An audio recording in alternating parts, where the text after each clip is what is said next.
Greetings, my unconventional conventionalists, and welcome to Last Man Standing once again. And I really don't have any words of wisdom at the moment to impart as an intro, so let's just bring in Josh and Bill.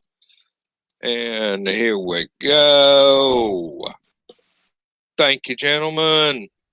Whoop, there you go. Sorry, unmuted Josh, and you muted himself right back, and then unmuted himself. Oh, ta-da! Behold the confusion of live streaming.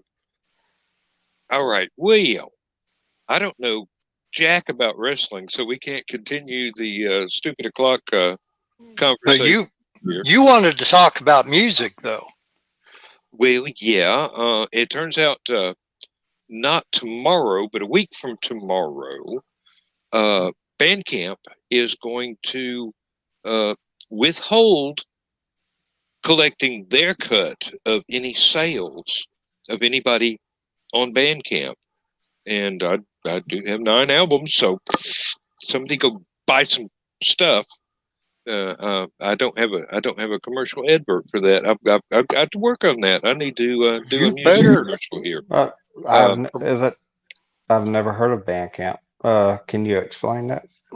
Bandcamp is a website that is basically people that do music can put their stuff on there, and it can be bought right then as digital downloads, or you can, for free, preview things, listen to the music, find out whether or not it's your cup of tea, or something you would like before you spend your money. You don't have to go at it blind.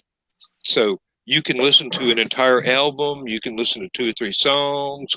After about 5 of them, they start flashing up a message going, you sure you don't want to buy anything? You've heard a lot of stuff right now. But you can click off of that. You're not committed to buy anything just from listening to it.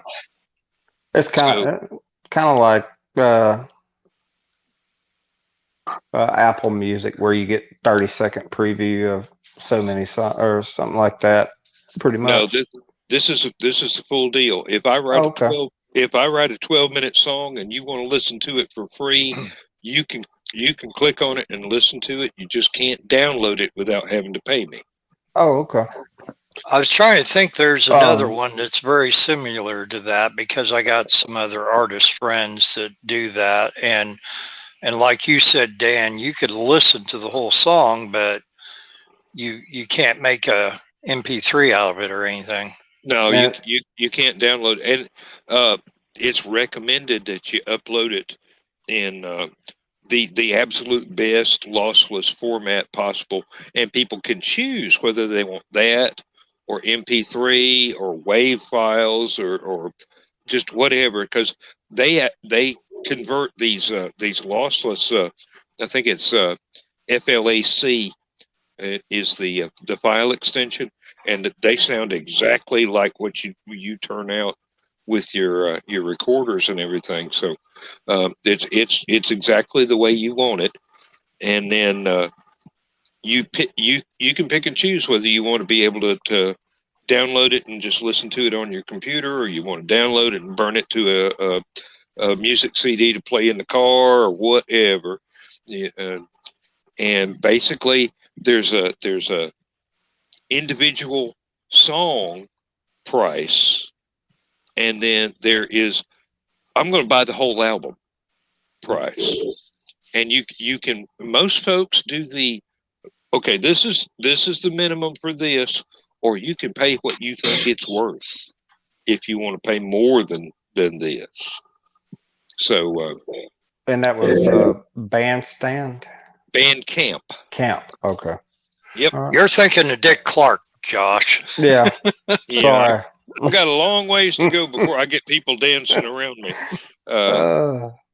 No, it's see, I think it's well, hell, let me look it up. I should have it bookmarked here. I mean, good grief, I give out these things. Send me a link. Send me a link to it. I will definitely check it out. It's not in that directory. Let me see. Where is it in here? Now, while we're talking about music, we lost a great bassist. Yes, I saw that as soon as I got home, and I'm going, "Oh Lord, that's just." And I know you were just talking to me about they were going to be playing down your way, Josh. Didn't you say that? Yes, I think it's the second week of August. I'd have to look it up, but it's in August when they're playing here in Tuscaloosa. But I don't think he's been playing with them for a while. That I don't think. He's been sick. Okay. So I was kind of wondering how much of a surprise that was, because I never knew if he was indeed sick. Nobody ever alluded to it as far as I know, especially my people in the College of Rock and Roll Knowledge. They would usually kind of really tip you off, anything coming up like that. And I know that Dusty Hill was 80 years old, but good Lord, look at Jagger and Richards and all them, and man, they're going. Yep. Lord knows what they're on to keep going, but they are. What I understand is he recently broke his leg or broke his hip, and things went south from there. Yeah, it was a hip. I think it was a knee or hip replacement, like or something like that. Yep. Evidently, I'm guessing. I am just guessing, but a blood clot kind of detached and got up there. Now, yeah, whatever the coroner comes out is the final word. But he was 75. Okay. Oh, 75. I thought they said 80. No, they were in their 20s when I was in high school. So could have also been some MRSA or something like that too. So yeah. I've been down that road before. Actually, they're saying he was 72 when he passed away. That's according to the College of Rock and Roll Knowledge. Oh. And they're fairly accurate about things there. So yeah. Well, the link to my thing is in private chat and the public chat both. So just in case any of our 3 listeners are inclined to go look up and see what I do when I'm playing around. Thank you there, sir. And I shared the show tonight. Well, actually, I always share both shows on my page. And thank you. So I was able to share this one. I wasn't running around trying to trying to find a leaking roof. You'd think it would be obvious, but them things is hard to find sometimes. Yeah. The place where I work has got roof leaks all over the place, and they're scattered out. They're like 100 yards apart. One year they spent $2 million to have a new roof put on. All they did was move the leaks 8 feet to the east. And when you try to patch a leak, that's all you successfully do is just move the leak to another place to leak. Mm-hmm. You might have fixed where it was, but you didn't do anything about where it's going to go. They had when I was working at Lowe's Home Improvement many moons ago, I remember going up onto the roof with the maintenance man to help him patch a leak that was right in front of the paint desk in the middle of the aisle, and they had buckets out for days, and we were getting ready to have a big monsoon come through, like 3 days ahead of time, but we were on a kind of a day like today, real hot and humid and muggy. And they said, Bill, will you go up on the roof with Dallas? And Josh, you know who I'm talking about. You went on the roof with Dallas. With Dallas on at Lowe's, and with had to use something to patch the hole. The bucket of tar and the little webbing, because they had the tar and rubber roof because it's a flat roof on Lowe's. And so we got up there and we did a big radius. And sure enough, within a couple hours, they said, well, we don't think it's leaking there anymore. And it was wonderful. Then a few days later, our big monsoon came through. And sure enough, it wasn't leaking in the middle of the aisle in front of the paint desk. It was leaking right on the paint desk. Now, Ace said something here. The one that stung for me was Eddie Van Halen's death in October. Yeah, that was a great loss. That was a great loss, and no less than Dusty's. But we're of an age now where there's a lot of folks we grew up with that are like 20 years, 30 years older than us, and there are very, very few of them left now. I don't have the slightest idea how much longer the individual members of the Stones are going to last. Oh man! And we lost a couple of them too. Brian. Yep. And we Bill. And well, Bill, have you told everybody who you got to see this week? Yes, I did. Oh, yes, okay. Beach Boys. I missed that, so sorry. Yeah, that spurred a big conversation with Skunk about his love of the Beach Boys, or the love of the current lineup of the Beach Boys, or lack of same. Yes, lack thereof. Yes. Well, Mike Love and them will be here in October. So. I've got a very good friend from college over in Athens who is probably the world's greatest Beach Boys fan, and she could tell you anything about anything having to do with them. and she, the last time that I know of that she went to a concert, she got automatic backstage pass just for going, "Hey guys, I'm here." Oh wow!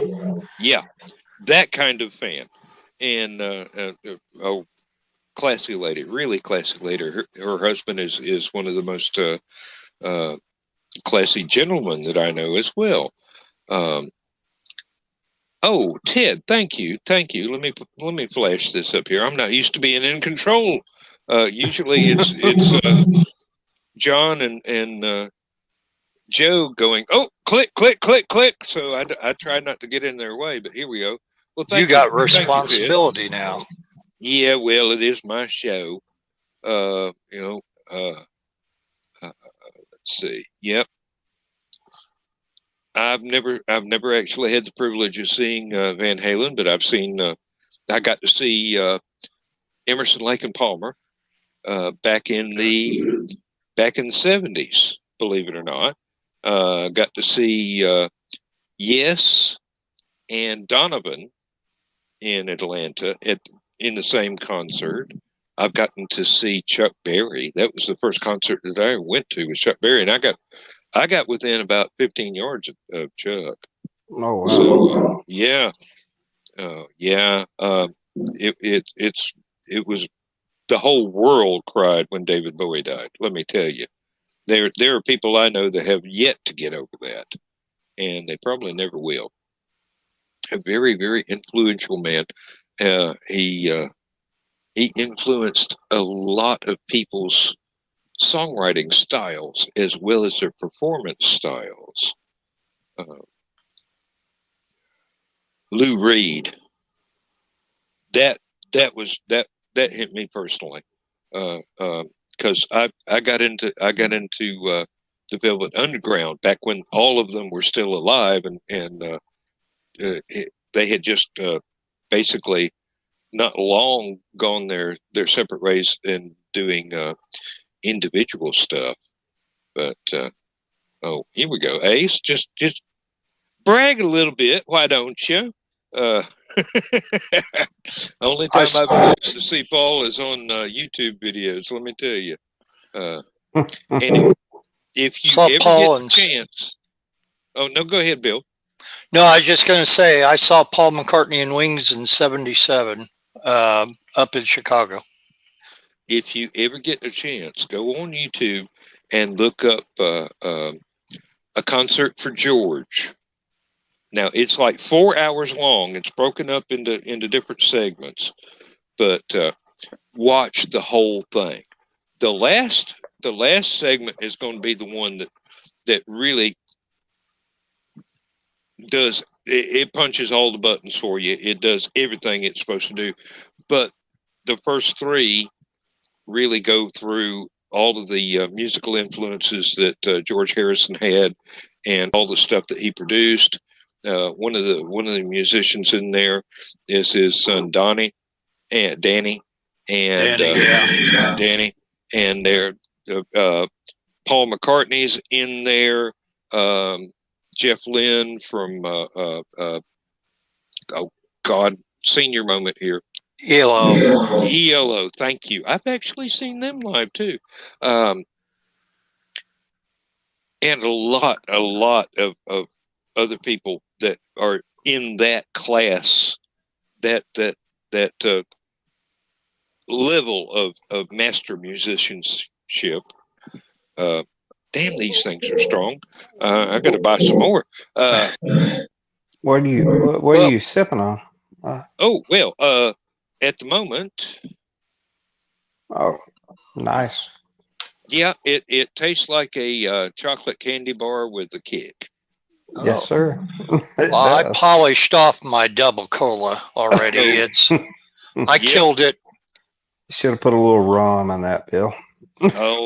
I don't think Bill drinks that much. No, how about Junior Mints? I could have put that in there. No. Okay, here's a Seinfeldism. Care for a Junior Mint while watching an operation. You might get away with tossing a couple of peanuts in there, but I don't think a Junior Mint's going in that cola is going to work. A couple other people, Dan, in that YouTube video of all of them singing "While My Guitar Gently Weeps" was Ringo Starr and Phil Collins on drums. Oh yes. And there are a couple of different ones where they do "While My Guitar Gently Weeps." The one for Concert for George is my favorite, but it's not. Yeah. It's not necessarily the one with the most. Yeah, Paul was on piano, and Eric and Danny. Yep. Harrison playing was acoustic guitar. Right. Yeah. That's my favorite one. That's just because of the event, you know. Yeah, and I have seen one where you've got Jules Holland from the British talk show in there on a keyboard, and you've got there was one there's one where Prince was doing the guitar solo, and Eric Clapton was not part of that one, so that's a very good one as well. Prince, one of the best songwriter musicians ever. So. You know, it took me years to come around to actually listening to anything, because I thought he was just one of these pop stars, you know. It took me a long time to. Yeah, and then when I finally broke down and started listening to his stuff, I go, wait a minute, this guy's got some actual talent. He's not just a fiddle around with synths and auto tune. The man could actually play. Oh yeah, it's like Elton John. I mean, well, awesome. Nobody's ever doubted that Elton could play. Oh no. I mean, a lot of people don't care for the style, but I was always a big EJ fan. Yeah, I was about to say, I could listen to him all day. Captain Fantastic and the Brown Dirt Cowboy has always been my favorite album of his. Yeah. I couldn't tell you a favorite one because I like so many now that I know them. It sometimes it takes me a long time to get around to diving deep in somebody's catalog. Now, being from Athens, yeah, REM walked around town. The B-52s were here all the time. There's like a dozen other different bands who's Love Tractor, Pylon, and some of these folks I actually wound up knowing personally over the years. Not when they were playing, but nowadays there's just the Athens music scene was pretty much back in the 70s was basically if you didn't do drugs and you got to listen to these bands, you didn't need them. Well, that was just gilding the lily right there. One of our local classic rock stations, WKIO, out of Champaign, over 4th of July, well, not weekend, but actually on 4th of July, they did 12 hours of all the bands that came up from Illinois, but predominantly downstate. So you had Cheap Trick, REO Speedwagon, Head East, the group Champagne that had a couple hit songs. How About Us was one of them. They were an R&B act. And then you had other groups like C.V. Lloyd and Raskeller and all that. A lot of them didn't remember unless, Cool Ray and the Polaroids, unless you were from the area and maybe went over to a lot of the clubs over in Champaign down in on campus and stuff. And man, some of this music, and I hadn't heard it in 40 years.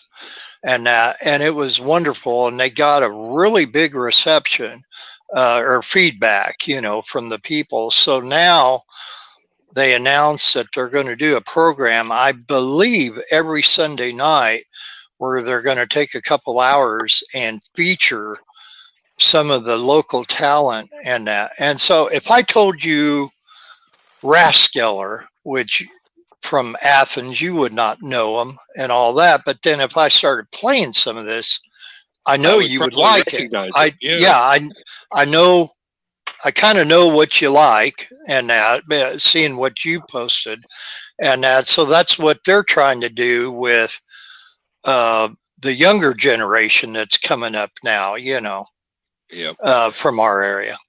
Well, I tell you, I'm going to have to make a bathroom break here and go get me another beer.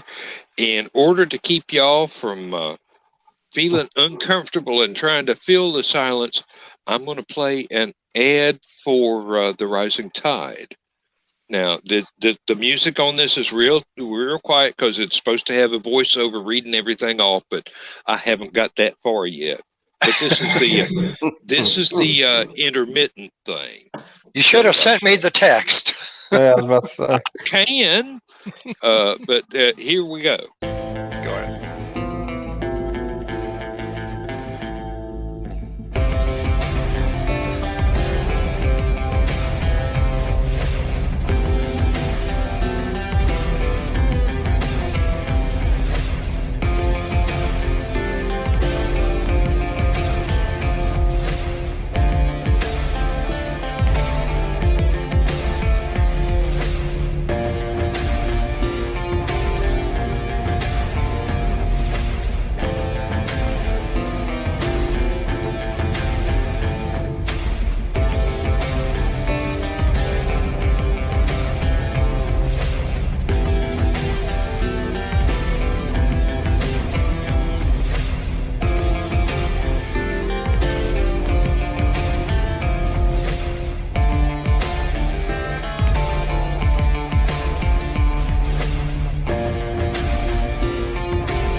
And Dan is still doing a hail pail.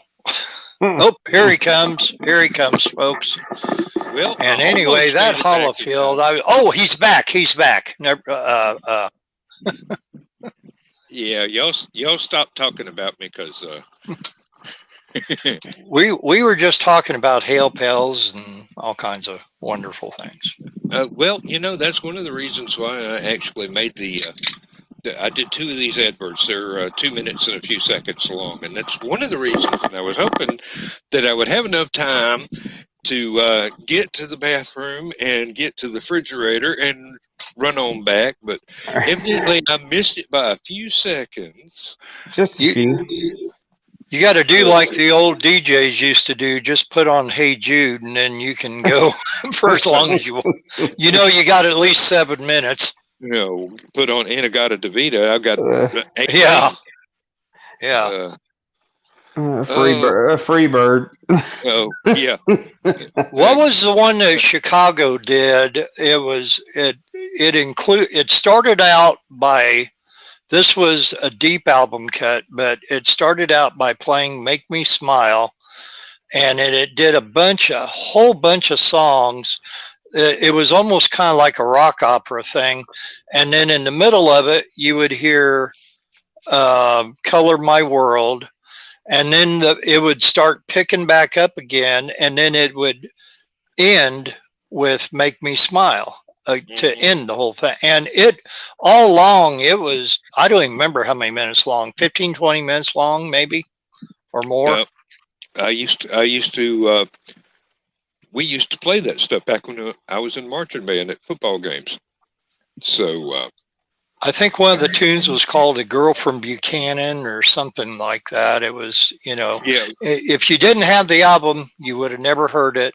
And of course, all the radio cuts, they would cut stuff, like how which I still hate, that they cut the wah-wah, Terry Cass wah-wah electric guitar solo part in 25 or 6/4. Yeah, now that's worth searching out the long version of. Let me tell you. Let's see. MC5. Oh yeah.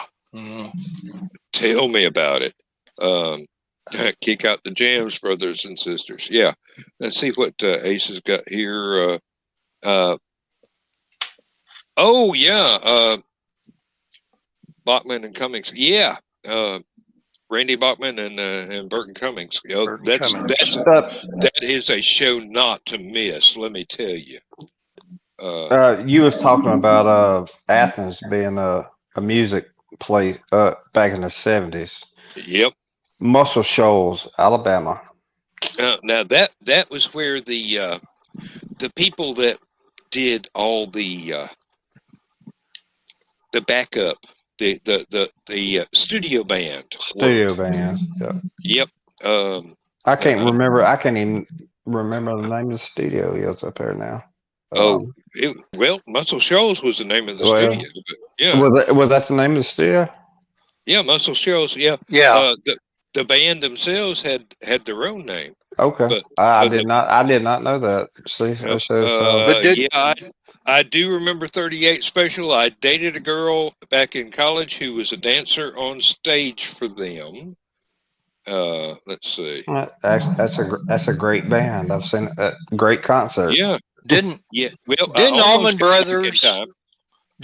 Brothers use Muscle Shoals on a couple of their albums, or at least one?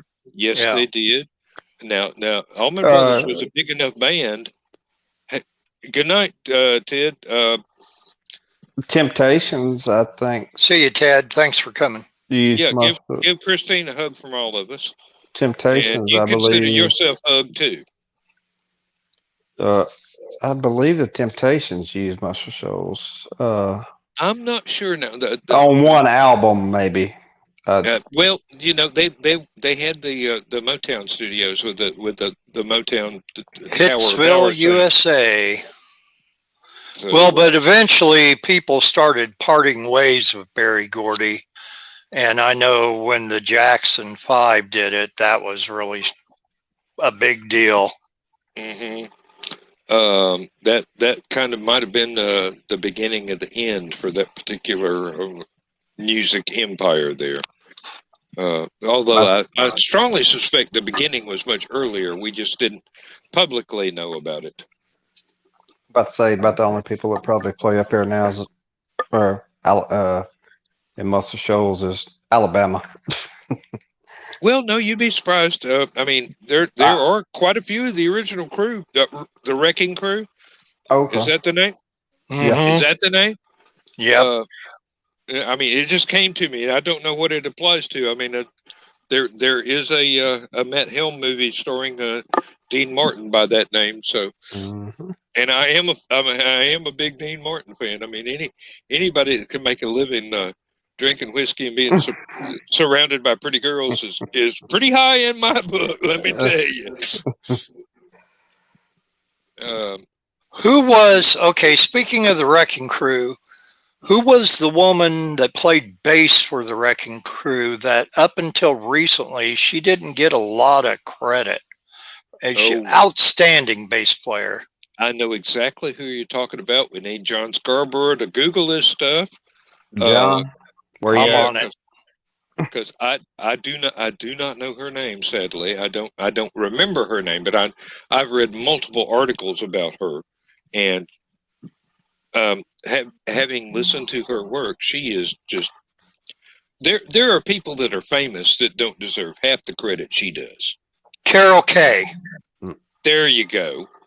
Carol Kay. Yeah. And they actually, I can't remember who came out with it, but they came out with a documentary on her. I saw it. Maybe, I don't know, it might have been on History Channel or it might have been PBS, but this has been about 7 or 8 years ago, and it was very much worth it. Very, very much. And there was stuff that I learned about Carol Kay that I never knew. Now there are a lot of unsung musicians that made just tremendous impacts on everybody back in the day that heard them, and they just never seemed to get the recognition they deserved.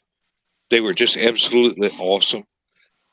But nowadays people are posting videos of the stuff to YouTube, and you can actually dig around in there and find out the people that influenced the people that we grew up listening to on the radio.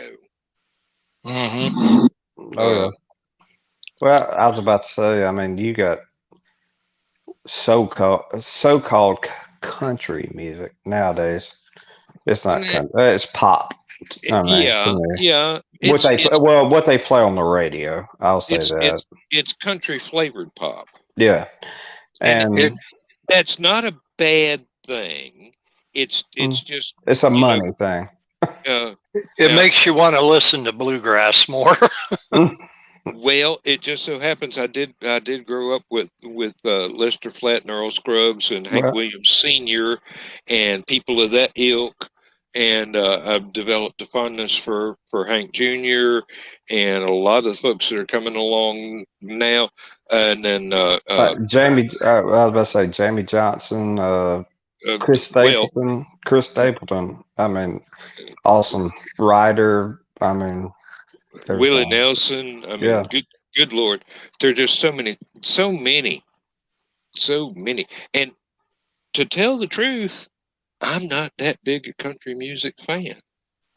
I mean, I'm into Alice Cooper, Frank Zappa, Black Sabbath, Blue Oyster Cult. Let's see, electronic stuff you've never heard of before in your life, and it wouldn't mean a word if I could remember what their names were. It wouldn't mean nothing to you. I've got like 600 vinyl albums in the living room, and I need to replace that rubber band on that record player so I could listen to them again. I've got one in here that is actually hooked up to the computer. I can listen to stuff and burn MP3s off the records, but I've already gone so far as to download entire catalogs of people's music that are no longer, producing brand new stuff. and I've heard all kinds of things. There's a band in Atlanta called the Extraordinary Contraptions that do steampunk music. There's one out in the Seattle area called Abney Park doing the steampunk as well, but in a different direction. What exactly is steampunk music? Because I know everybody freely uses the term steampunk to describe something that they're doing, or a show or an art form or whatever. And I've heard somebody else mention something about steampunk music, and then to where I could almost get what everybody else was saying about it, I kind of stumbled over that one. Well, there's several different varieties of it, but the one that's easiest to define is when you got a rock and roll band that uses orchestral elements, and their songs are based on science fiction themes. So if you think of somebody that writes music about Jules Verne or H.G. Wells, like Jeff Wayne's War of the Worlds was decades too early to be steampunk, but it is. I was about to say, just think of a science fiction kind of music. Yep. So you could basically say that Henry Mancini, the big orchestra guru of the 50s and 60s, was the first steampunk one when he came out with Experiment in Terror, which was the theme music for Creatures Features from WGN on Channel 9, which we brought this up the other morning on Brian K. Morris's Never Mind the Furthermore, Monday, Wednesday, and Friday at 9 a.m. Central, 10 a.m. Eastern. There, Brian, I promoted you. Hashtag always promote. Always promote. But Jake Lindsay, who is a Christian illusionist, and he was going to do a Halloween show, and he was asking everybody on Brian's show, hey, what kind of music that would be appropriate for kids and stuff, and nothing too gory or whatever, and that, and that my first, and Brian kept saying about using an instrumental so that when he's doing his act that there won't be any singing that would, kind of confuse things with what Jake would be saying during his act. Yep. So, now, Ace has got a point here. Yeah. Yep. Music, a genre with a loosely defined sound. Yeah, it crosses a lot of different territory. Eclectic, definitely. Common influences: gothic, industrial, synth pop, dark wave, new wave, and we'll go to this one. But there are also hints of orchestral, ragtime, cabaret, Indian, gypsy, folk, and traditional. Yeah, and that's pretty much that's it in a nutshell. It's this thing that takes in so many outside elements, and I'm waving my arms, and the screen is not wide enough for you to see me, but it takes in so many different elements and makes something brand new by combining them together. And it's Steely Dan was good at that, because you think of songs like Bodhisattva, and you talk about ragtime. East St. Louis Toodaloo was definitely ragtime. Mm-hmm. And that, one of my friends who never liked Steely Dan, any song by Steely Dan he couldn't stand, and I played him East St. Louis Toodaloo, and he's like, that's a wonderful song, who sings that? And I told him, and he just was flattened. He could not imagine. Yep, had to abandon that hatred right away. Absolutely. Yep. Yeah. Yep. There are so many bands out there that are doing different styles of steampunk, and it depends on what they're doing. There's some that have horror elements. There's some that have folk music elements. There's some that have rap as well as some of the orchestral and oh Lord, I'm getting lost here in all the different varieties.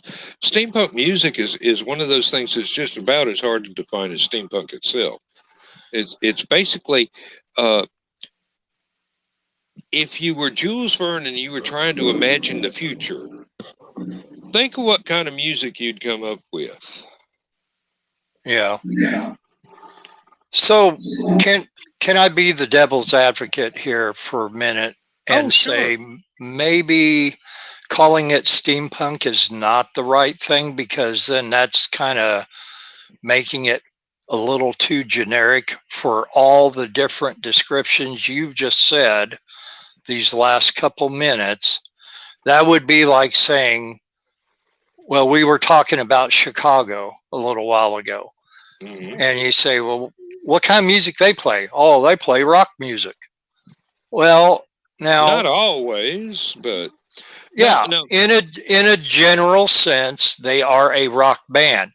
But as you, I know, because of your knowledge of music, as well as myself, you can more accurately describe them as jazz rock fusion, as opposed to, or at least that's what they used to be prior to the 1980s.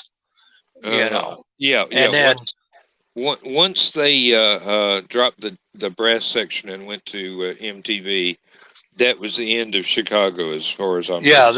They I know a lot of people said they became a California band at that point, and which was a big slap in the face. Peter Cetera just really should have just said Peter Cetera Band instead of trying to label it as Chicago. No, he went off in a totally different direction. It had nothing to do with what had gone before. No, the thing with steampunk, that's an umbrella term. It covers a lot of territory. So there are all kinds of subgenres that come up. It's like trying to define goth. I mean, it's not just people that are into being depressed all the time and wearing black. It's a whole lot more than that. Or trying to define Lolita, or trying to define any of the other the things that we've come up with nowadays to describe all kinds of different movements that have appeared in. Well, I'm afraid civilization, but it's more than that, culture. Yeah.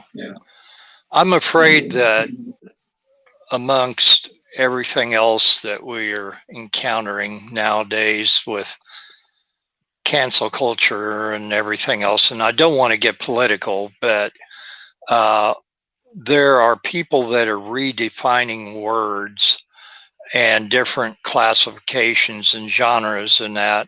And I think a lot of that has been happening because what some people will say, well, that's goth, which you think, okay, well, what's goth?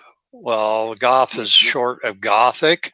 Mm-hmm. And if that's truly what that is definitely not gothic by the original definition of gothic. So then you're saying, well, then you need to redefine this as what it actually is and don't call it gothic anymore. Well, I'm not. I'm calling it goth. Well, exactly. Then you're still, you know, and some of that gets me, you know. Basically, Gothic is a style of architecture, and Goth is a culture. Mm. And never the twain shall meet except on Halloween. Well, so. and Gothic architecture, like Italianate and all the other ones, and that does represent that era as well. As far as like, they were talking a week or so ago about Frank Lloyd Wright and his style of architecture, which in Danville we have a couple of different houses that were Frank Lloyd Wright style houses and that, to which they're not my favorite, but I got to admire the man. And if you ever watch, I think it was the Gary Cooper movie, The Fountainhead, which was basically his story.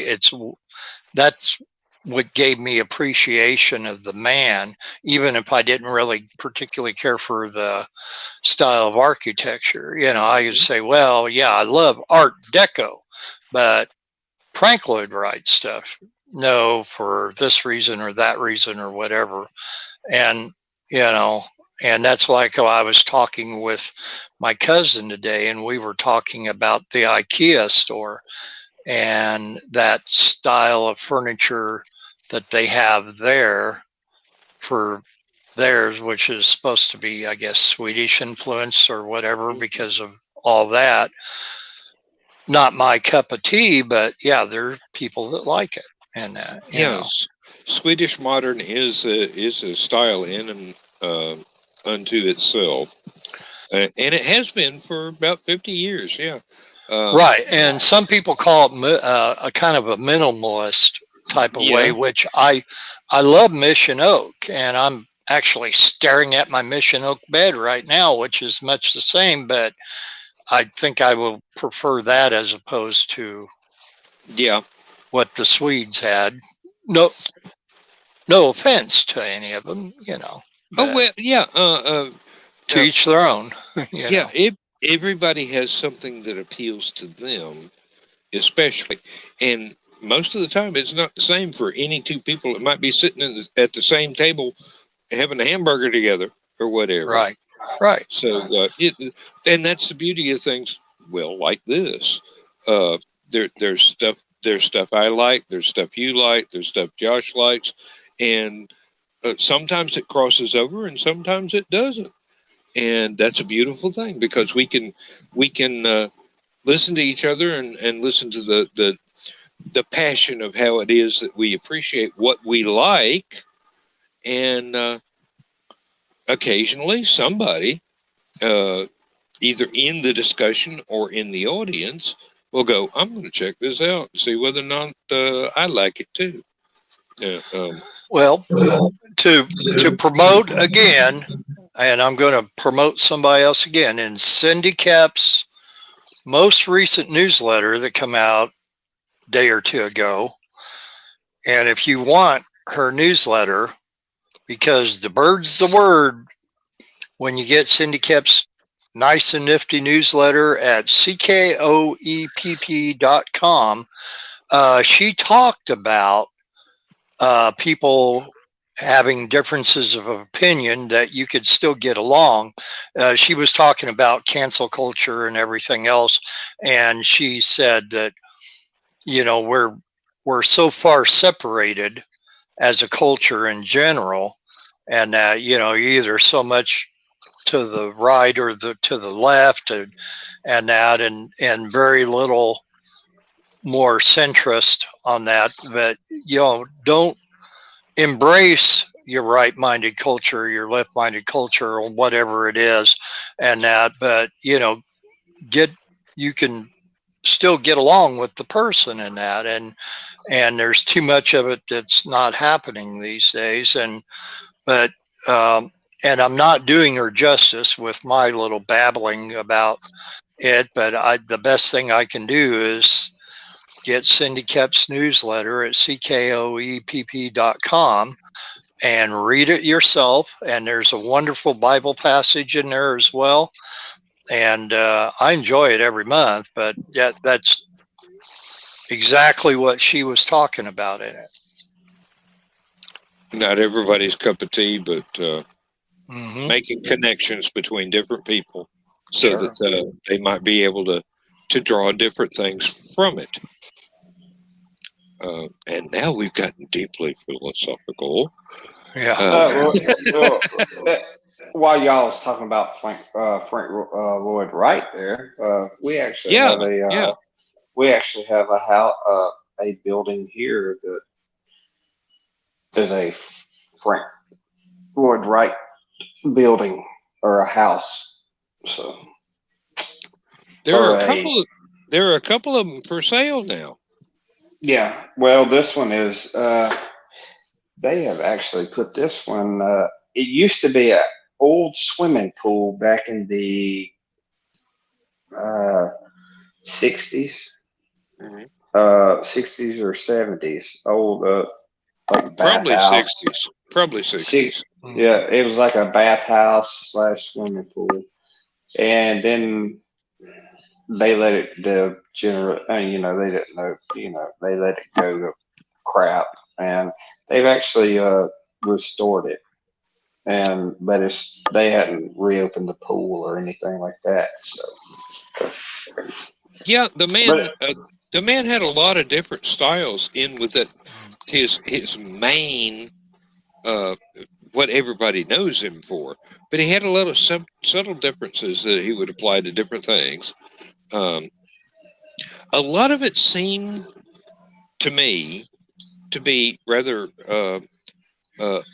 minimalist, but then again, if you look at it in a different direction, it's ergonomic. Everything was right there where you could put your hands on it if you needed it, and still there was a lot of beauty inherent in the design. So if he would take advantages of the terrain and the environment and make things blend in, but still pop to get your attention. I was just about to say that the place that pool was, you would never know it was a pool. I mean, it was just like built into it's the side of a kind of a ridge or a mountain kind of forestable area. You would never know it. And I don't know, Bill, you'd probably appreciate this. I took art for 2 years in high school, which I can still halfway draw sometimes. But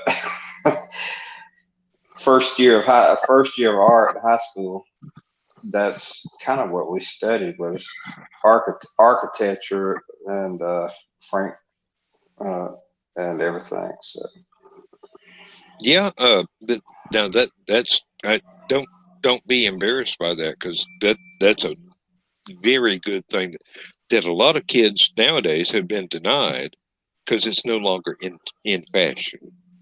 yeah. Let me touch on this thing that Ace said a little while ago, because I don't want him to think we're ignoring him. But do we remember the Fabulous Thunderbirds?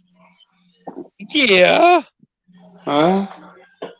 Jimmy Ray Vaughan, Stevie Ray Vaughan's brother. Yeah, we remember. Believe me. I wish they'd come out with some new stuff that I could hear on the radio. If they're still together, I don't even know if they're still together, if they've split up and gone their separate ways or whatnot. But absolutely wonderful band, and they kind of got stuck in that MTV era when MTV actually played music, and they never really got promoted enough to where new stuff they could have done past the 2 or 3 big hits that they had could connect with folks, because it was MTV. I mean, you got the same 6 songs every hour on the hour. Yeah, you heard Tough Enough so much you thought, well, were they just a one-hit wonder group or what? And a lot of people thought they were. Yep. And a lot of people got caught up in doing the video more than music. Mm-hmm. Also. Yep.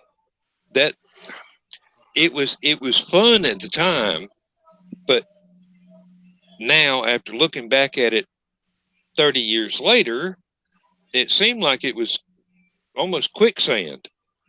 There were a lot of groups that could have done a whole lot more, but they concentrated on doing these flashy videos, when the stuff that they could have been really could have got on the radio, they were too busy making a video instead of developing their next big song. And back when the Beatles and the Monkees were doing it, they wasn't calling it music videos back then. They were calling it featurettes. Yep. Times have changed. Mm-hmm. Oh, wait a minute. Oh, and Dan, when you, oh, go ahead. No, Chris had commented, and and Ace commented right after that, so I accidentally clicked on the Ace again instead of Chris. Yeah. Yep. They played a lot of. Yeah. MTV had a lot to answer for back when they were actually playing music instead of wrestling and Star Trek. Yeah. Which is a weird combination. And Sci-Fi Channel went the same way, only they left out the Star Trek. They just went to wrestling. I was about to say Spike TV. Yep. I used to watch the Sci-Fi Channel when they ran The Incredible Hulk and Kolchak the Night Stalker on there, and then when they took them off, I was done with them. Well, they started off showing Tom Baker, Doctor Who, and they showed a lot of stuff that actually was science fiction. And then as they grew and the accountants took over, the science fiction fell by the wayside, and whatever would sell the most commercials, which is shitty, basically, for the people that actually enjoyed having a dedicated channel to watch science fiction. They had some good stuff when they started out, and then it kind of petered out and went to the accountants are in charge of the asylum. A lot of channels did that. I mean, Learning Channel used to show stuff that was educational. Mm-hmm. And then it became, oh, let's glorify the Nazis. And then, what was it? Turner Classic Movies. Well, I can't say that they went the same way. They did still show classic movies. Yeah. They might not have been Turner. they showed them entirely too damn often instead of showing more. A greater variety would have been nicer and probably would have got Ted a whole lot more money. But which I still preferred Turner Classic Movies over AMC, and that because AMC was showing the same stuff over and over, but it was only like 20-year-old movies. I mean, they didn't, Turner could go the full. Oh, they had the deep catalog. Gambit. Yeah, they could, you could watch The Wizard of Oz one night and watch E.T. the next night, But I gave all that up, and I, how would you refer to it? I went off the grid. Escaped with your honor intact. Yeah, I went to an antenna. Now I'm back to old school, which everybody thinks I'm old school anyway, with the Artwork Channel and the Everyday is Saturday group and that, so I thought, I might as well live up to my reputation and go old school with TV, with the one exception that I do have a smart TV that I can connect up to other stuff and watch more old school channels. I've been watching, talking about rock groups and that, and this will segue well into it. Been watching old, late 60s, early 70s episodes of the Dick Cavett Show.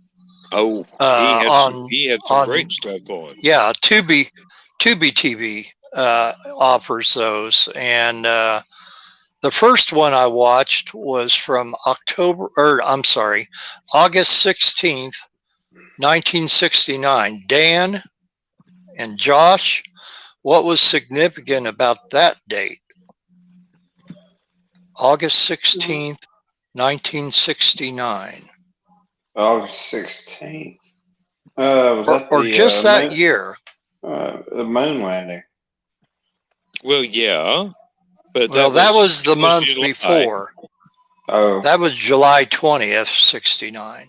Yeah. I was close. Let's see. Let's see. You got the Summer of Love just kind of segued into the fall of We Regret Doing This. Was it Vietnam? Was that Vietnam? Well, Summer of Love went right directly into that Woodstock? A lot of nonsense in 68, but that Woodstock 69. There you go. Josh got it. Yep. Okay. Josh got it. Yep. And I'm not eating that old. Well, so here, I watched this episode of the Dick Cavett Show, which Dick Cavett had on this ascot that his producers, his company, told him to wear because it would make him look more hip. And about 5 minutes into the show, he says, "I hate this thing," and he rips it off and goes the rest of the show with no tie. And anyway, spot on Scooby-Doo. Yeah, and he had fresh from Woodstock. He had the Jefferson Airplane. He had Joni Mitchell.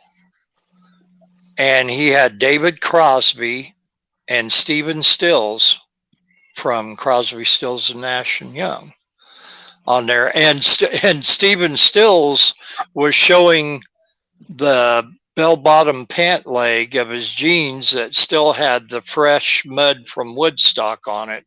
Mm-hmm. And man, it was a wonderful show. And of course, they all performed. And that, and it was brilliant. And then, I mean, there's episodes with John and Yoko, both of their appearances on them. George Harrison, David Bowie, Ray Charles, on and on. You just said Oko. You mean the person that broke up the Beatles? No, not John, his wife. Yeah. Yeah. Which the Beatles were, as much as I dislike Yoko, she wasn't really, she contributed to the breakup, but she was not the cause. They were in the process of breaking up years before. Yeah, they had been falling apart years earlier. Oh, now that there was a guy that used to be at the factory where I worked. He actually attended Woodstock. Oh, wow. And he would tell me stories, and I'm going, damn, I'm glad I didn't go. I mean, as good as the music was, the conditions were crap. Pretty much, yeah. That's one of the things. All you got to do is watch that Woodstock documentary, and that would tell you right there, man, I'm glad I didn't go. Yep. There were too many people for what preparations had been made. See that first one, didn't it rain that whole week? It rained a lot. There was a lot of mud. And when they did the recreation, the memorial one later on, it rained again. Yeah. That was in the 80s, wasn't it? Yeah, that one wound up on MTV. 20 year or 25 year or whatever. Yeah. That was 80s, that was early a bomb. 90s. Like I said, it wound up on MTV, but it was still just mud.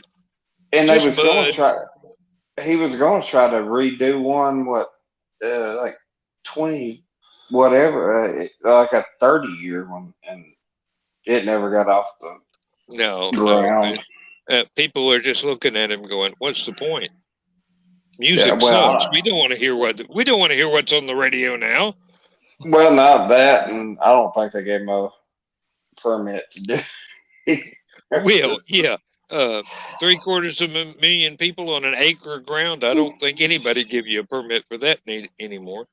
No, That's I don't a little remember how much. dangerous. I don't remember how much area they actually took up, but they had an awful lot of people, and they were not prepared. And it was the '60s, so people were not safety oriented, shall we say? Yeah, well, a lot of Gasker babies. didn't know what he was getting himself into. I A hope he lot, made a bucket of money because you know, a lot of it, babies made. Well, yeah. after a while, there was no more money because the people were tromping down the fences and they were all coming in, and there was no way to enforce it. Have y'all ever heard of the lemmings? Mm-hmm. Oh, Okay. that go over the cliff into the sea.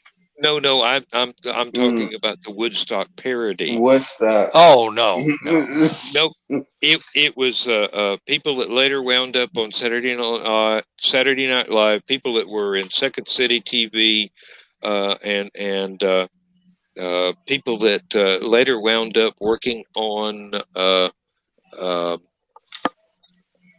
Oh, it was a comedy SM, group.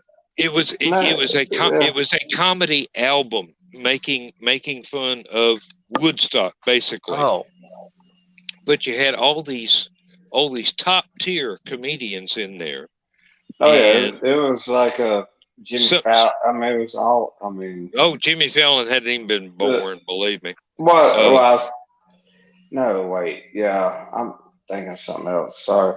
did it it come out in Um. the '70s, Dan? it did. I was in Uh. college when I first heard of it, and that would have been 76 to 78. That'd So be Okay. Steve yep. Martin. It was Chevy Chase and who was the one that did I wish I wouldn't do this. My brain will not dig out the name of the movie. Uh, uh, Dan Aykroyd. I don't remember Aykroyd being in that, but it was like I said, it was people that wound up on Saturday Night Live, people that wound up on Second City TV in Canada. Uh, it was a lot of people that wound up being in movies that we watched in the 80s and 90s. What was in Okay, it We got says right here 1973 National Lampoon Lemmings. Yeah, John Belushi, Chevy Chase, Christopher Guest, uh, Alice Playton, Gary Goodrow, or Goodrow, I'm sorry.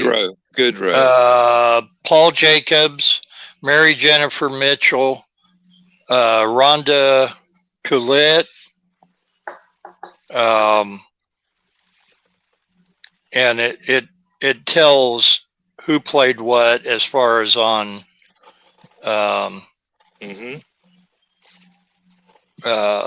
like the musical end of it and stuff like that. So I'm Yep. There was an album, and then there were comedy sketches filmed separately. And I used to go to one of the college one of the places where you sit down and have lunch at the University of Georgia. It wasn't one of the big places, but it was like a little intimate place. But they had TV screens all over the place, and they were playing the comedy bits from this, and not the musical album. And I had the musical album myself, and oh damn, I'm still trying to remember the name of that freaking movie. You see what they gave Spinal it. Tap. Spinal Tap. Spinal Tap. Yeah. Mm-hmm. That was a good movie. Same sort of folks, and some of the same. Christopher Guest, yes. Yeah. And Y'all hearing this right? What they did in Athens, Georgia. Y'all wonder why they don't win football games. I don't wonder. I live here. I know. Y'all got a Kirby Smart. Go ahead. Sorry. No. What did we do now? No, I just nothing. I just said, yeah, Kirby Smart. That's all you need to know. Well, the worst thing we ever did was turn down having Animal House filmed here. Yeah, that's true. Hey, at least us Hey, Smoking the Bandit. I would have been an extra in that one, and I wouldn't even had the beard then. Smoking the Bandit was, filmed here, part of it. Mm-hmm. Yeah, where was the Blues Brothers filmed? I think Illinois. You're Jersey. You're an implant up there. So. Well, I've actually lived here more now than I have in North Carolina, but I tell everybody I'm a boy from Illinois. But I'm proud of my roots, of my heritage. So I just don't talk about it much. It'll be all right. Don't worry about it. Come on, Bill. Partly because I've always hear other people say, well, I'm 1/8 this or 1/16 that or 1/47 this and all that. And they say, what are you, Bill? And I say, I'm American. Proud of it. That's all I need to know. All you need to know. My little brother went through all the genealogy stuff, and my dad's family we can't trace back any further than when the original three brothers were forcibly removed from England and dropped off in New York in 1700. But it turns out he was able to trace my mama's family all the way back to about 9 AD. And that's a little ways. Yeah, really. I didn't even think anybody kept track of who had sex with whom back then, but evidently somebody did. But that was before MTV. Just barely. Back when it was still good. That was before TMZ. 9 AD. I think Martha Quinn was around back then. Oh, come on. She was cute. Nina, I know. She was my favorite of the VJs. Everybody always liked Nina Blackwood and that, which I'm friends with on Facebook. So I got to say, I like Nina Blackwood. Nina, I love you. But Martha, that cutie. Carmen Electra. But okay. Didn't do anything for cutie, me, but yeah. Go ahead with that, Dan. I would like to. Well, no. My brother traced our ancestors. Evidently, it went back to some Vikings up in Viking country back there. I don't remember exactly which country, but that they kind of went south and invaded France and England, and somehow or another wound up over in Turkey for a while, and then came back through Italy and France again on the Mediterranean coast, and wound up in Scotland for some reason. God help me, maybe they took up golf. I don't know. He did. So, yeah, really. And then they wound up over here and became coal miners and farmers and well, a lot of different people. Some of them with good reputations and some of them not, but none of them willing to take any shit off of anybody. You mix a Turk and a Viking, you gonna get somebody that ain't taking no shit. That's like ancestral Texan right there. Yeah, I was about to say that. That's a mix you don't want. Well, evidently nobody did. We had to keep moving. You say Turk, and it reminds me of that episode of MASH where they had the one Turkish soldier that they operated on, and then he got loose and ended up in the in the mess hall or whatever, and he had this big old meat cleaver. Chin Lee. He talking about how he hates talk him down. Yeah, he hated the Chinese, and Chin Lee was Turkish for Chinese, and he ended up giving them Radar's clothes. So, God, I don't imagine that worked, because the guy that I saw in the episode was like, could have made 5 a Radar. Yeah. And not even use the meat cleaver is what I'm saying. Right. Rip. Now that we've had our MASH reference, and let's go back. Only thing left to do is hit a Monty Python reference, and we're done for tonight. Dan's just checking off the list here, and when he gets them all checked off, he'll say, "Good night, everybody." We can go back. We can go back to genealogy. Yeah.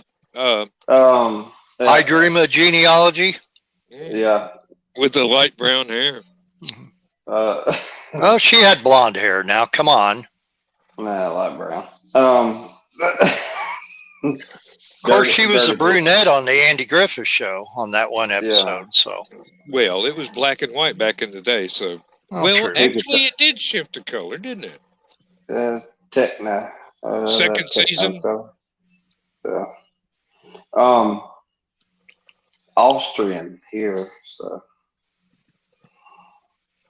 which I found out here recently. So. Well, the name Kemp, I would think it would have something to do with that on that that part of the continent. That's another take no shit bunch of people right there. Yeah. I thought it might have been German, but hey, Austrian even better. So. Next door. Yeah. Didn't really care for the neighbors, but tried to be polite. Yeah.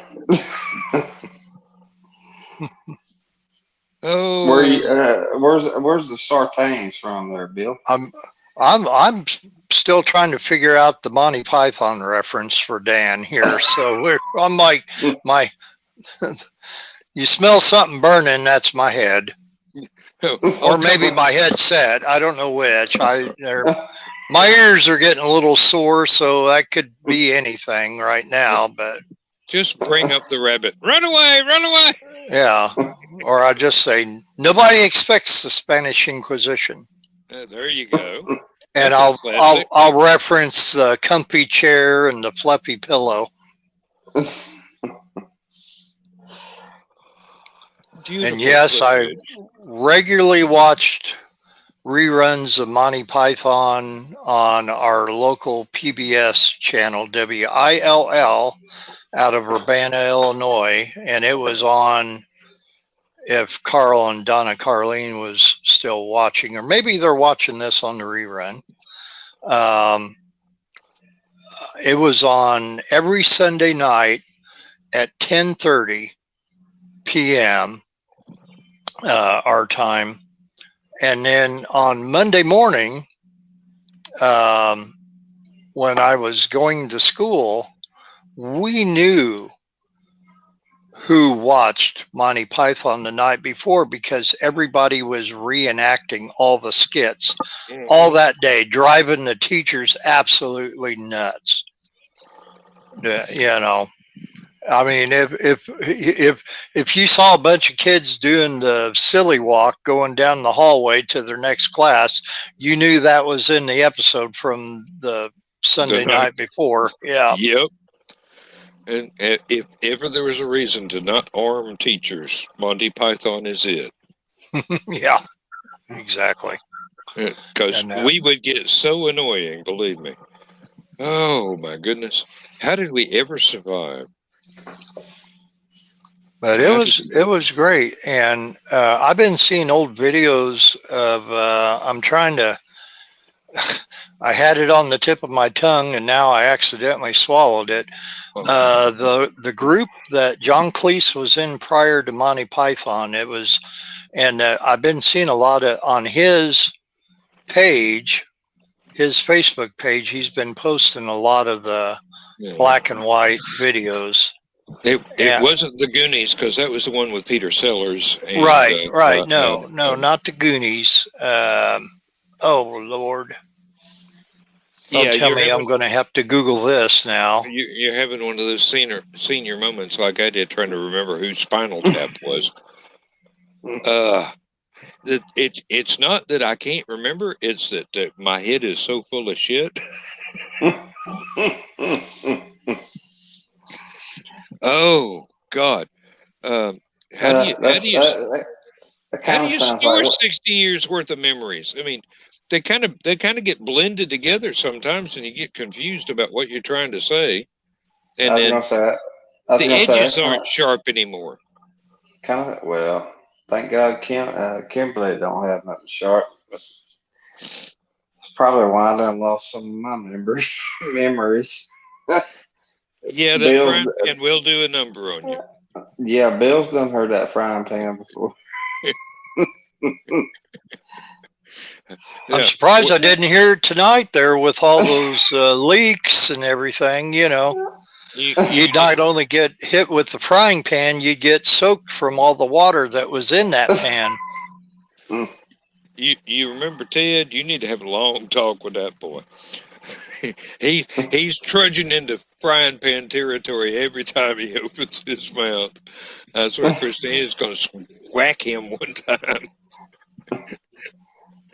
I can tell him I can tell him quick how nothing to do with that. Yeah, really. Got the scars. Thank you.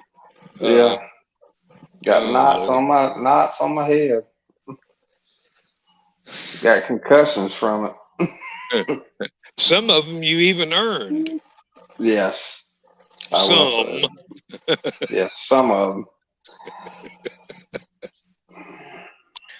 Well, they're saying in here that Cleese was a member of the renowned Footlights Club while a law student at Cambridge around 1963, but that's not what I was thinking of. There was another a little bit earlier than what you were discussing. Yeah, and of course, you know, Python started in '69, and they kind of, damn you, Wikipedia. That leaves a little bit of territory in there. Well, yeah, and I'm gonna find it. I'm as my old assistant shift lead. When I worked at a plastics plant, used to tell me all the time when I asked for his help, he said, "Don't let it beat you." and I'm like, "It's beating me. It's beating me." Well, I won't make any jokes about how you must like that sort of thing, but oh Lord, it's not the green room. I can't do that. Right.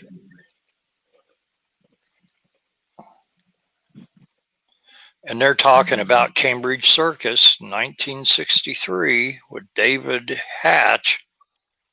And now that does sound like more in the period you're talking about. Yeah, and I'll run across and because it's the Frost Report. They keep talking about that with Ronnie Barker, Ronnie Corbett, Michael Palin, Terry Jones, Graham Chapman, Eric Idle, all the Python people pre-Python, you know. Plus the two Ronnies, yeah. Yeah, the two Ronnies, which a lot of people never knew. I do have the advantage of having a wife who's British, so I was exposed to the two Ronnies and them working separately as well. There was one bit where one of them was a shopkeeper, and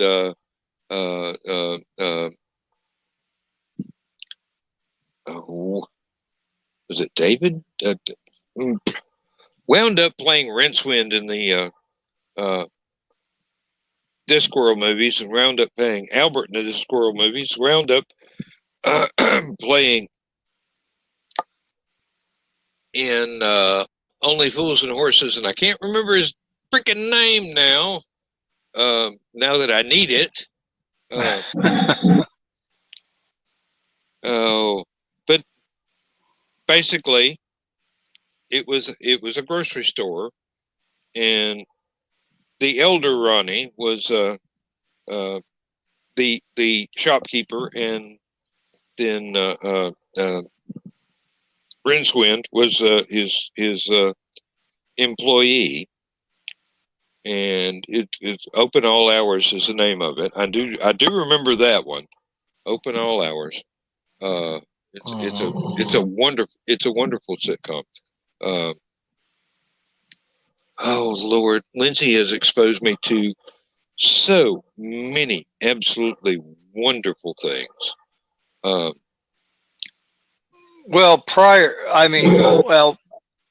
After Monty Python days, when he did Faulty Towers, of course, everybody loved that, and I did myself. And I always look forward to the beginning of the show where they would constantly mess with the letters in the name Faulty Towers, and sometimes it got pretty raunchy, you know. But David Jason was the gentleman's name, and okay. He was also the voice of Danger Mouse in the original series of cartoons. Yeah. And like I said, he was in Faulty Towers, not Faulty Towers. He was in Only Fools and Horses, and tons of other things. He later on, when he was a bit older, he did something where he was an ex-thief. It was doing the To Catch a Thief sort of themed show, where you'd have all these old guys that used to be burglars and sneak thieves and safecrackers and whatever, and they were working on the side of the angels rather than being criminals now. And I think that was Diamond in the Rough or something like that. My memory is you'd think that stuff was actually legal here, but it isn't any. So I have only my age to blame. Something else Cleese was in that I totally forgot about was At Last, the 1948 show that Marty Feldman was in with him. And there's some wonderful pre-Monty Python skits that later was the influence for some Monty Python skits on there. But hey, some other show that was out about the same time Faulty Towers was, about mid-70s, that I absolutely loved. And I'm trying to remember the names of all the people in it, but it was called The Good Neighbors. And it came out, I think it only maybe lasted a season. I wanted to say it came out in 1975. And basically the premise was that these people, Tom, and I forget his wife's name, but their last name was called Good. So Tom Good and his wife, they lived next door. They were, he was like an advertising agent or whatever. And the next door neighbor he worked with, I think for the same company or a similar company. And the people next door, and I'm probably going to have to Google this to remember all the names, but the wife, the woman next door, was really kind of a hotty-toddy, kind of a stuck-up woman. Yeah, a snob.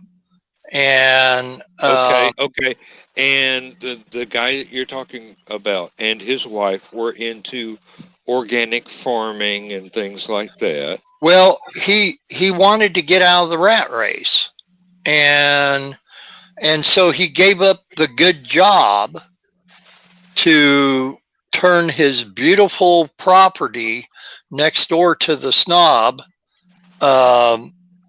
into a functional urban farm, raising pigs and chickens and everything and driving them nuts. Okay, Barbara Good, played by Felicity Kendall, Tom Good by Richard Briers, Penelope Keith played Margot Ledbetter, and Paul Eddington was Jerry Ledbetter.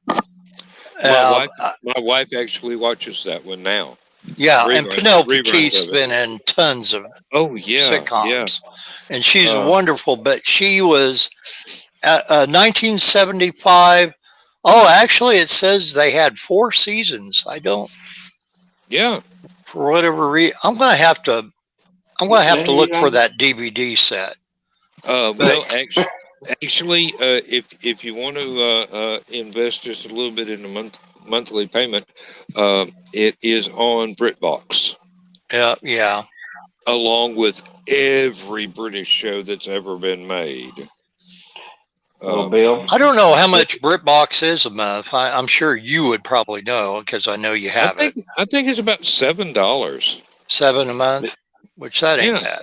6 and change. If you want to call me on the side, just call me. You can invest about $35. Oh, I know what Josh is talking about. I figured it out. He's talking about his favorite Thin Lizzy album again, which really. That's going to be his hashtag. Josh's favorite Thin Lizzy. Josh is talking about his favorite Thin Lizzy album again. The boys are back that's going to be Josh's hashtag. Yeah. And I'll even put that in the comments. I know exactly which song he's referring to, too. Oh, yes. Oh, yes. And let's see. There was another sitcom that we saw on PBS back before we got back while we still had TV, it was a couple living in an apartment, had their usual trouble with their neck, but Zoe Wanamaker was the female lead in that. And then when I saw the Harry Potter movies, I go, Mrs. Hooch, I've been in love with you for years. The Quidditch teacher, she's hot. Let me tell you. Oh yes. You should have seen her when she was like 20 years younger. And that's where this there was another one with Jeffrey and oh God, I wish my brain would not do this. I have the words right in front of my eyes. I just can't pronounce them.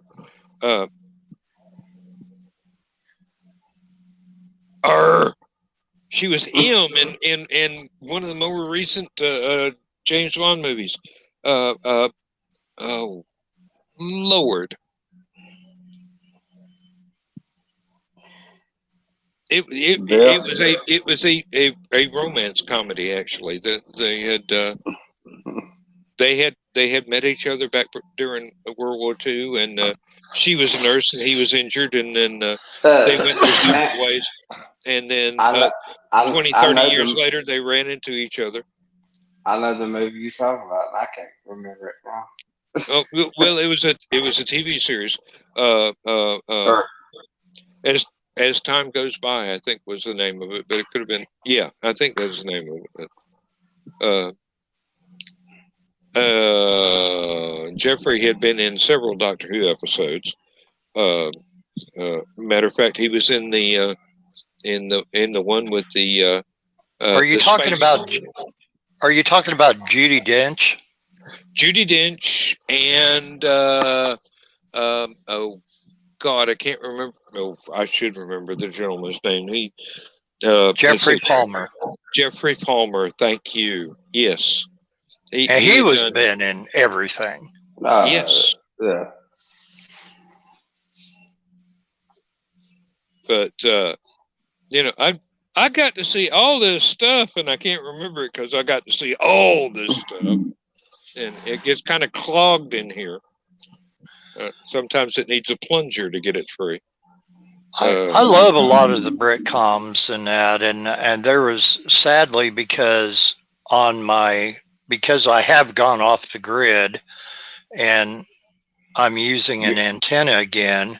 I cannot, for whatever reason, I pick up so many stations as far as Champaign and beyond, Springfield, Decatur, but for whatever reason, and I'm sure it's because they just don't put their signal out over the air very far, the PBS station that I spoke to you about, WILL, out of Urbana, which is Twin City of Champaign, I cannot pick them up over the air, and I miss my Britcoms. I miss my Last of the Summer Wine. I love that show. That was a good one. Oh, that was a good one. What's the station strength? I'm not certain, but you Google that for me, Josh. But it's WILL, Urbana, Illinois. It's a PBS station. It's for it's the U of I PBS station. Well, I can go ahead and tell you that ain't gonna be a strong WILL. Yeah, WILL will. And no, Chris, he wasn't. But we've figured that out. And thank you. I'm sorry we were so busy talking we didn't see your other comments, which would have been very helpful in jogging my memory. But but Are You Being Served is another wonderful one. It's totally different. That's for tomorrow night. That'd be for tomorrow night. That would be one of the ones that would be on a par with what was it over here in the U.S. Soap. Mm-hmm.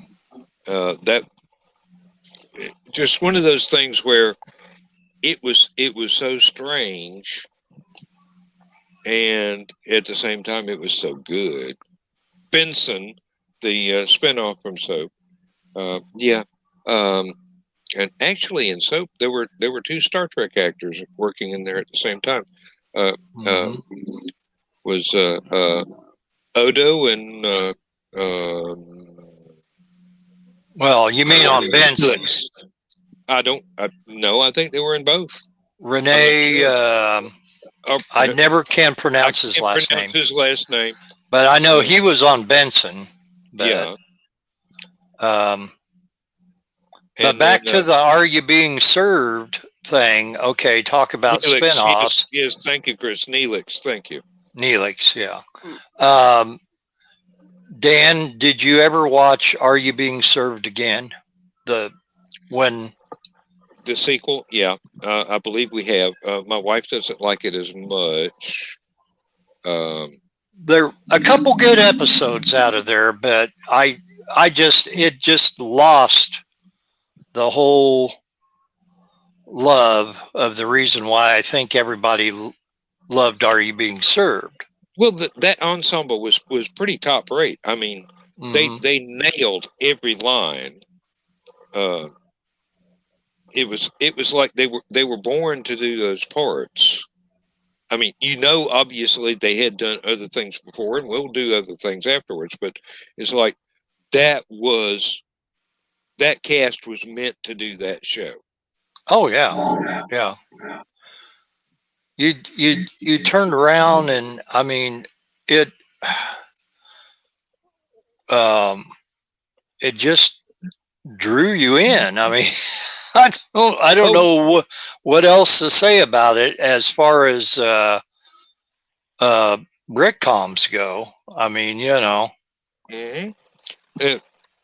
And even if you weren't British, you could still get it. Oh, easily. I mean, I admit I had the advantage of being exposed to other Britcoms much, much earlier than I saw that. But no matter whether they came later in the time stream or before, but and it was only on for 2 seasons. Well, 72 is when it started, and you look at it and you think, okay, and everybody tuned in. Of course everybody loved Mr. Humphreys, even though they knew what he was.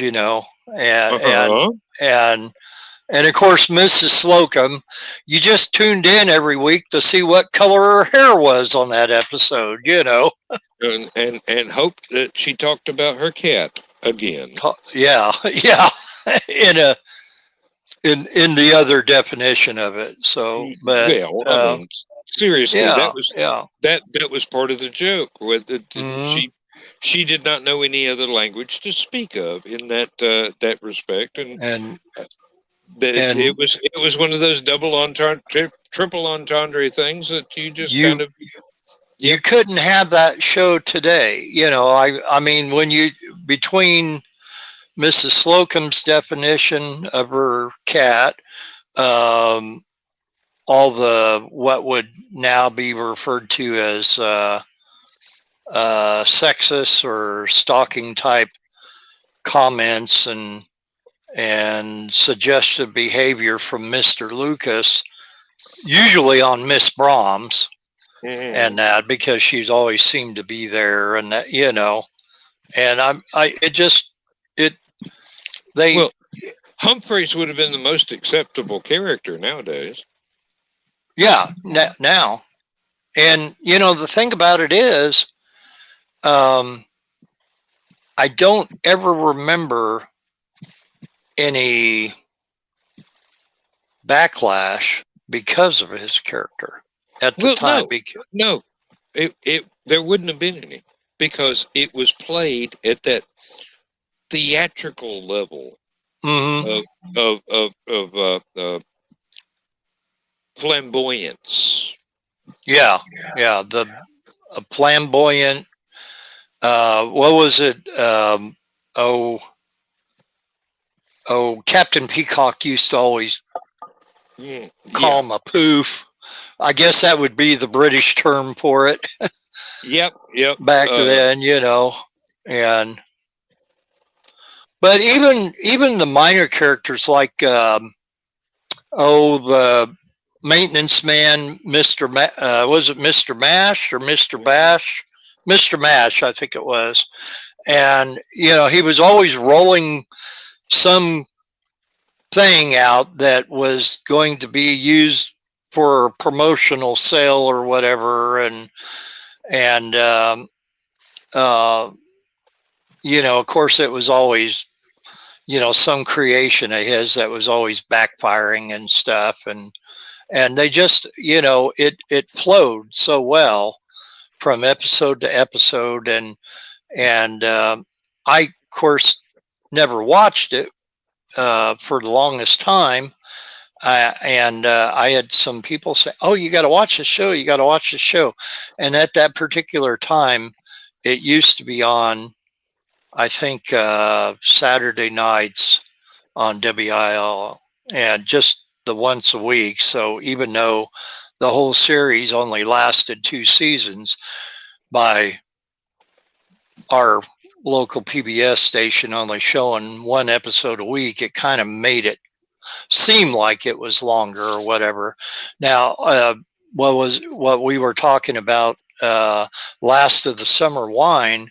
Oh yeah, man, what did that go, like 30 years or something like that? I mean, I don't know, but I can't tell you enough. I can't tell you a bad episode in any of it that I've been able to see, and I've seen like 5 or 6 years worth, and it just, and basically, when my wife started watching it on PBS, it was right at the beginning, so we got to see the entire setup and keep going for a couple of years. Okay, I just Googled it. Are you ready for this? Okay, it started in 1973, which when I started watching it, I didn't start watching it. I started seeing the episodes from like the late 80s, early 90s, and I thought that was the beginning of it. And then when they said, hey, we're going to start showing the earlier seasons of it, and I'm like, wow, who are these characters? You know, you knew Compo and all them, but it started in 1973 and it ran for 31 seasons. I can't. That's going to be a double CD set or DVD set. Yeah. Oh my Lord. Yeah. I mean, and the one person that was in it that I know of from the very beginning all the way to the very end to the last season was Peter Sallis, who played Clegg, you know, who also was known for his voiceover talents on Wallace and Gromit, I think, wasn't it? Yeah, I believe so. He played the owner of the dog and that. But yeah, but yeah, the episode where Compo died, and they did all the thing with the white bed sheets and all that. If you didn't cry at the end of that episode, you were just not human. I mean, that's because Compo, as crazy as, I mean, Compo was the British version of Ernest T. Bass in a nutshell. That's what it was. And, you know, crazy as a loon, but very, very lovable, just the same as Ernest T. Bass. So, you know, and he was my favorite character. And it's like, why did they kill him off? Well, you know, the actual actor died, so that's the reason why they had to do it. Kind of had no choice. Right, exactly. You know, that, you know, they didn't have the ability with the holograms like they do now. This is true. This is true. I'm going to have to make another bathroom run and get me another beer. If you want to tell people about your channels and your artwork and stuff, I'd be greatly appreciative. Because you really need more people to know what you do and how well you do it. I take up too much time to promote other people. I don't have time to promote myself. Well, here's your chance. You got the screen. Okay, thank you. All right. Well, I guess since I got pushed into this, I'll promote somebody else. Okay. As you see below, of course, I'm Bill Sarton, and I have a Facebook channel called The Artwork of Bill Sarton. That's because I tend to like to draw, and evidently some people tend to like what I draw. So because of that fact, I think, maybe I can make some money doing this. And so anyway, if you get on The Artwork of Bill Sarton, which is Sarton Art 76 on Facebook, and that'll get you straight there. You can check out some of my work. I do daily sketches, and when I don't, I do the blast from your past sketches that I've done before, because I've done over 500 sketches, and I know you people haven't seen them all. But anyway, and I do commissions, and which that are always available along with all my other sketches, available for purchase safe and securely through PayPal. So anyway, as I say, join the Far Out and Groovy Kids by clicking on the Sarton Art 76 for better days from yesteryear, and make sure you hit that follow button. That's very important. Hit the follow button at The Artwork of Bill Sarton, where everything old is new again. Having said that, there is another channel that I inherited. I didn't start it. My good friend Flash Penbrook started it, and it's a Facebook group called the Everyday is Saturday group. And if you like anything and everything to do with Saturday morning cartoons, the vintage cereal, toy commercials, the Schoolhouse Rock videos, Time for Timer, all the PSAs like Woodsy the Owl stuff and all that, you will want to be in the Everyday is Saturday Facebook group and ask to join, because I post daily content in there. A lot of wonderful cartoons from the 1950s through the 80s, and sometimes I do some even earlier than the 50s. And like I said, Schoolhouse Rock, all the commercials, and all kinds of other really neat little surprises. So, and then on Saturdays, I kind of do it up like you're just watching Saturday morning cartoons with your favorite bowl of cereal in front of you. So, and instead of, you know, having the back of the cereal box in front of you while you're eating, you can watch the Everyday is Saturday group there. Get on that Facebook group and watch all your favorite cartoons that you grew up with. So, but anyway, and you can tell I really don't know how to promote myself very well and that, but I thank Dan for giving me the opportunity to do so. And I just much rather promote other people like Dan Hollifield and his show Last Man Standing, and like Joe McKeel's Stupid O'Clock, which both Dan and Joe graciously allow me to be on their show. And like Brian K. Morris's Never Mind the Furthermore and Clever Title Pending, and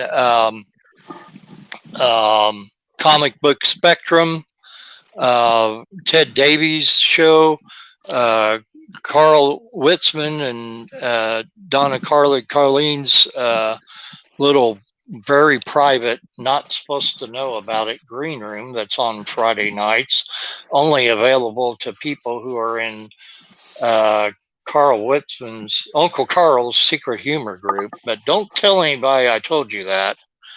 Well, that one never gets recorded, thank God. Yeah. For legal reasons. Yeah, none of us want to get arrested, so yeah, it's best if we don't film the evidence. Well, it only took me about 2 minutes to promote my own group, so I just kept promoting everybody else afterwards. So I know I. Well, as long as you promote your interest in the classic cartoons of our youth, and not only your own artwork, which is amazing, but all the things that you do to promote the old cartoons that we grew up with and love so much. Then, I mean, seriously, kids these days are deprived of the kind of things that we grew up. They've got different things that don't have as much. Well, I don't want to say depth and intricacy, but there was some complicated stuff going on. I mean, classic Scooby-Doo, classic Johnny Quest. Those things were lessons in script writing for adventure sort of stuff, as long as it didn't become too formulaic. And so I will, because it is your show, Dan, and only your show, and I would not do this on any other show. Maybe Stupid O'Clock, but because it's a late night show, just to prove that if there's anybody up watching, I can tell some people, I will give you a kind of a heads up of what's going to be coming up on the cartoons this Saturday morning. All right. Now, you mentioned Johnny Quest. Oh, one of And my absolute favorites. I am going to have a classic 1960s, not any of the newer things, but the 1960s Johnny Quest on there. I'm also going to have C-Lab 2020. Ooh, that was another good one. I'm also going to have my favorite Hanna-Barbera cartoon, Help It's the Hair Bear Bunch. Oh, that was I'm also cute. going to have Yogi's Gang on there. That was a little bit later than the ones that I saw as a child, but Yeah, Yogi's Gang was early mid 70s. yeah, And but yep, I was definitely around in the '60s, so I got to see the early stuff. yeah. Well, okay, speaking of 60s, I'm going to have the 1960s Filmation Superman Oh, cartoon, the half-hour long one. the one that was done with the rotoscoping artwork. Yeah, not the Fleischer, but the Filmation ones. No, Yeah. Filmation did they would actually film actors doing something, and then they would rotoscope it so that they could do the animation on top of that. Yeah. So I got a half hour, because usually those cartoons were about 7 to 10 minutes long, but I got a whole half hour show of it. Right. You remember Pink Panther? Yes, I do, quite fondly. Okay, I'm going to have Pink Panther, but I'm going to have, when they had Pink Panther and Friends, do you remember? Which they had the ant and the aardvark. Yes. The Tijuana Toads. Yep. Let's see, what was some of the other ones? I think that was a bit too early for Here Comes the Grump. No, but I actually have had Here Comes the Grump on there before. Oh, the Blue Racer is another one. Sheriff Hoot Caloot, Crazy Legs Crane, about the crane that always chased around the dragonfly. The Dog Father, and I'm also going to have the Oddball Couple, which was the dog version of the Odd Couple cartoon. Yeah, I remember that. So anyway, a lot of kids didn't get it because they had never watched the Odd Couple on TV. So, and I might throw in some Warner Brothers, Bugs Bunny stuff and that. I'm going to have a lot of good commercials and PSA, Schoolhouse Rock. I'm also going to have, I'd been doing CBS Story Break. Yeah. Which was usually a half hour long show, animated cartoon that CBS did. They all did at one point or another. ABC had the ABC. I can't remember what it was called right now, and I should know. I'm having one of those old man moments myself, but don't worry about it. But yeah, there's going to be a CBS Story Break called Zucchini, about a little animal, and that. But anyway, so I, usually when I put all those on there, I used to. This was back in the days when Facebook used to allow watch parties. Yeah. I could put it all together so that you would just watch the watch party, and it mimicked actually watching Saturday morning television with all the commercials and all the PSAs and cartoons and Schoolhouse Rock and Time for Timer and all that stuff and that. Well, then Facebook and their infinite stupidity, when they took away watch parties, I just have to post them all separately. But the good thing about that is that if you wanted to watch, say, Johnny Quest and the Filmation Superman, but maybe you wasn't interested so much in Yogi's Gang or one of the other ones. You know, you could pick and choose what you wanted to watch, you know. Yeah. And, you know, that's what, you know, somebody said that, well, why don't you ever have wait till your father gets home? I love that cartoon. And I said, That and when was I a was good doing one. the watch parties, I did wait till your father gets home, which, of course, you know.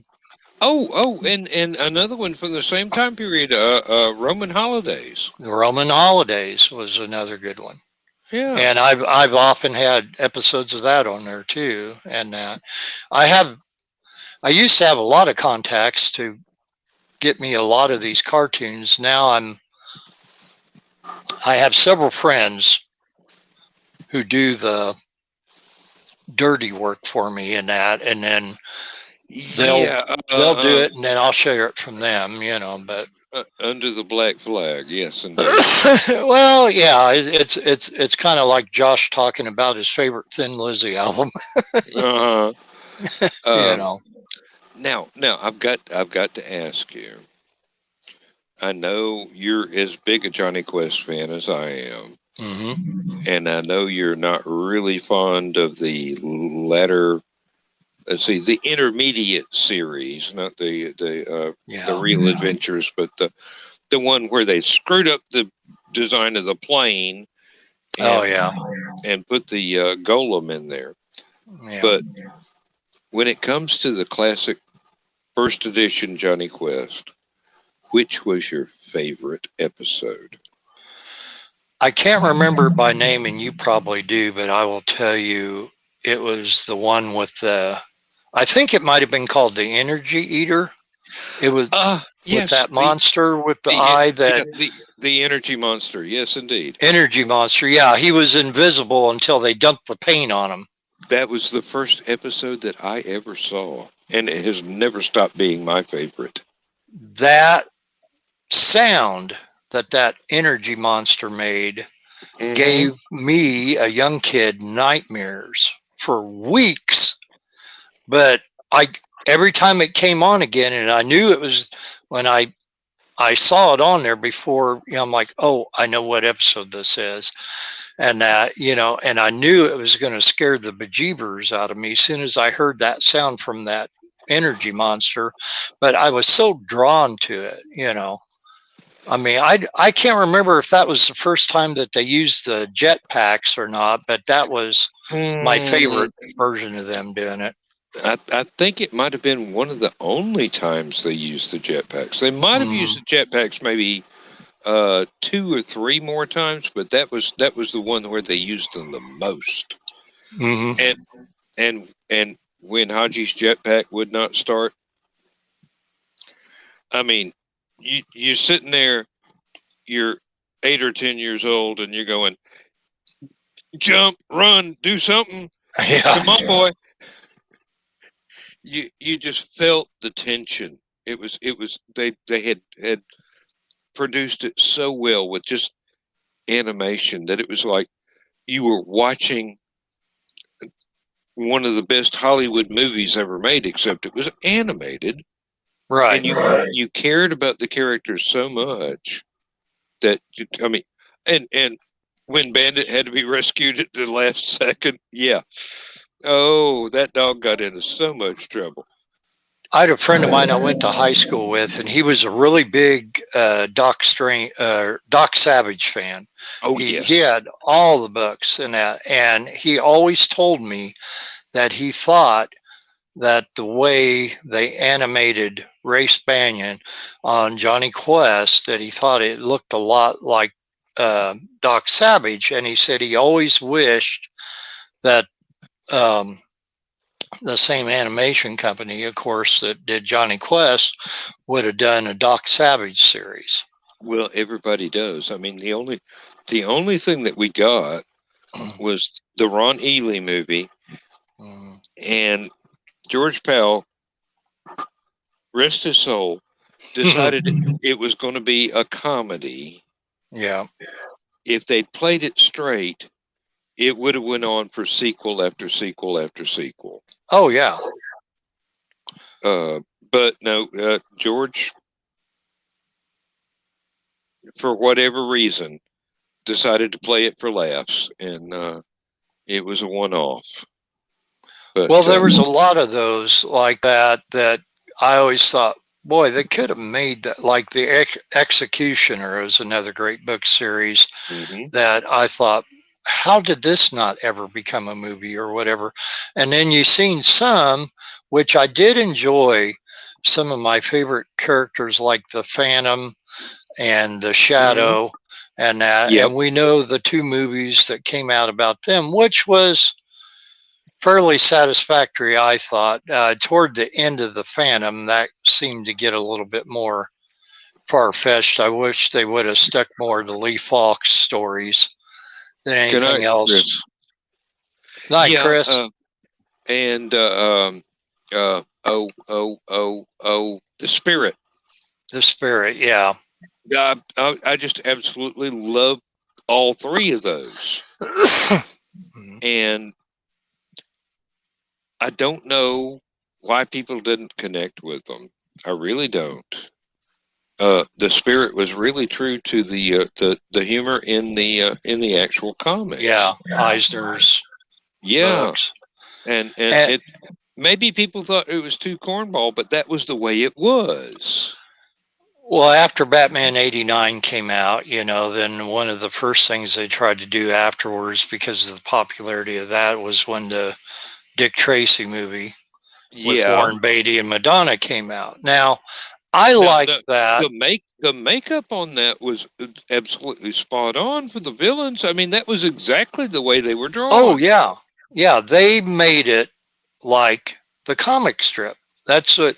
And it was for the same reason why the Batman 66 TV series said, well, that's why they had the POW and BAM and all that in there, because it was supposed to be the Batman comic book of the 60s.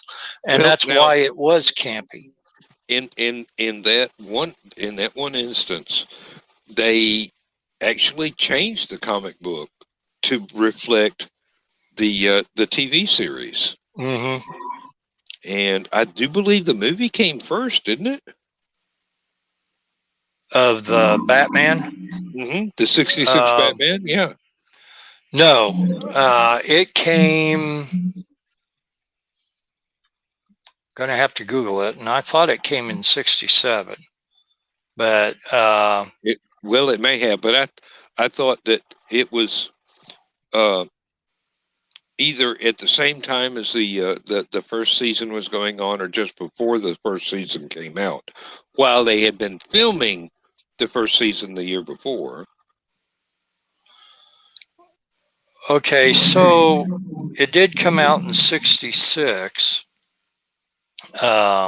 July something. I can't quite read it all.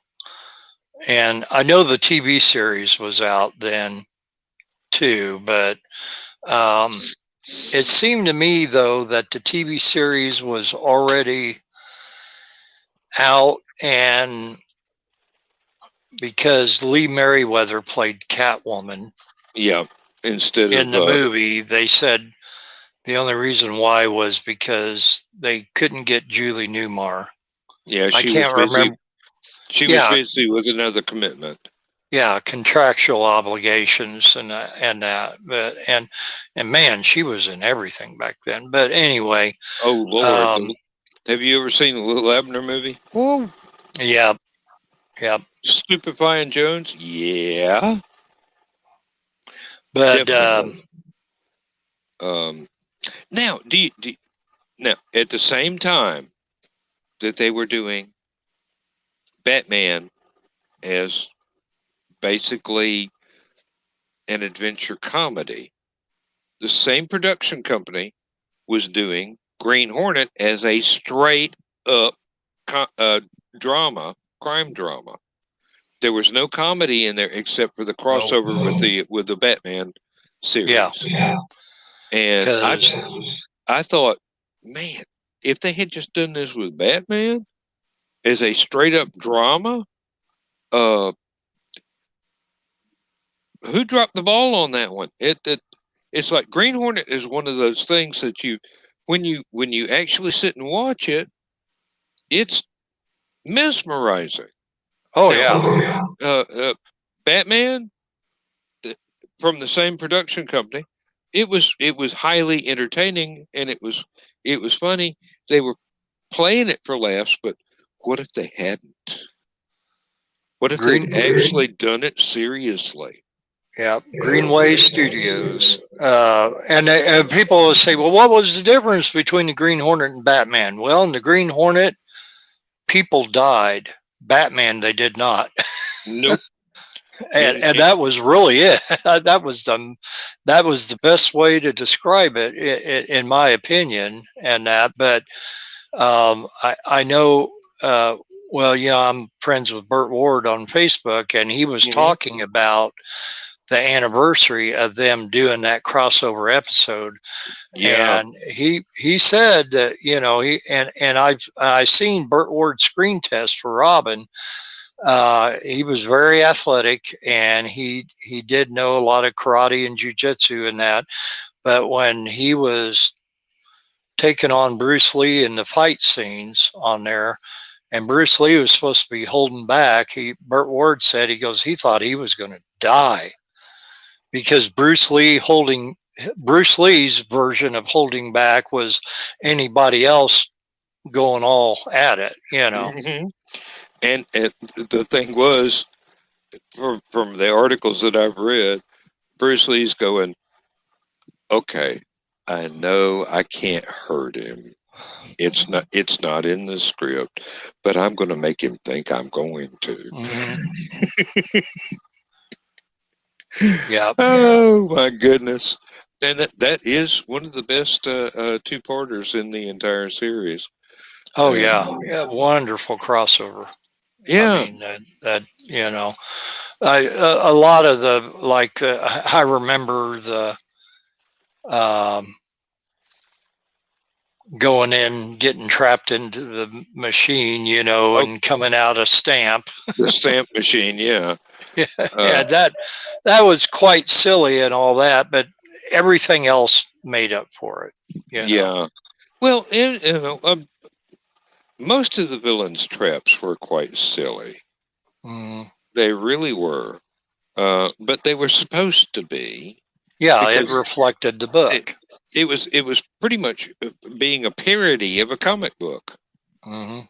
And all the silly stuff that went on in comic books. And but they pretty much cranked it up a notch or two for the TV show. Not only the silly, but the parody part. Well, and that's part of what I liked about the Dick Tracy movie, because they were doing the comic strip. They were with all the bright colors, all the art deco everywhere. I mean, you had to love it, and and a lot of that, of course, also came from the design, and I cannot think of the guy's name right now, that was the set designer for Batman '89 movie, but a lot of that leaked over into Dick Tracy, and that the people did notice that kind of thing. Yeah, that was another instance of them playing it straight, but not not appearing to be playing it straight, because the grotesqueries of the villain's makeup. But that was the way the comics were drawn. They did them true to life to the comics. I went through year after year after year of Dick Tracy Sunday funnies, and about the only thing that I would wish that they had added to the Dick Tracy movie would have been Moon Girl and some of the really out there stuff that probably would not have made it. Well, there was supposed to be a sequel, and they could not get Madonna to reprise her role, and of Was it Breathless Mahoney? Yep. And And that was not a deal breaker character to do without. Let me tell you, right, they could have exactly. kept right on going. They could have just had another love interest, but I know when they interviewed Warren Beatty one time, and he was the one commenting on it, and he said he was all up for it because they were going to pay him buku bucks, after the first one, and that, which I'm sure they paid him buku bucks for the first one. Oh yeah, but it's Warren Beatty. I mean, oh you're yeah, not going to get him without coming off the hip with some money, serious money.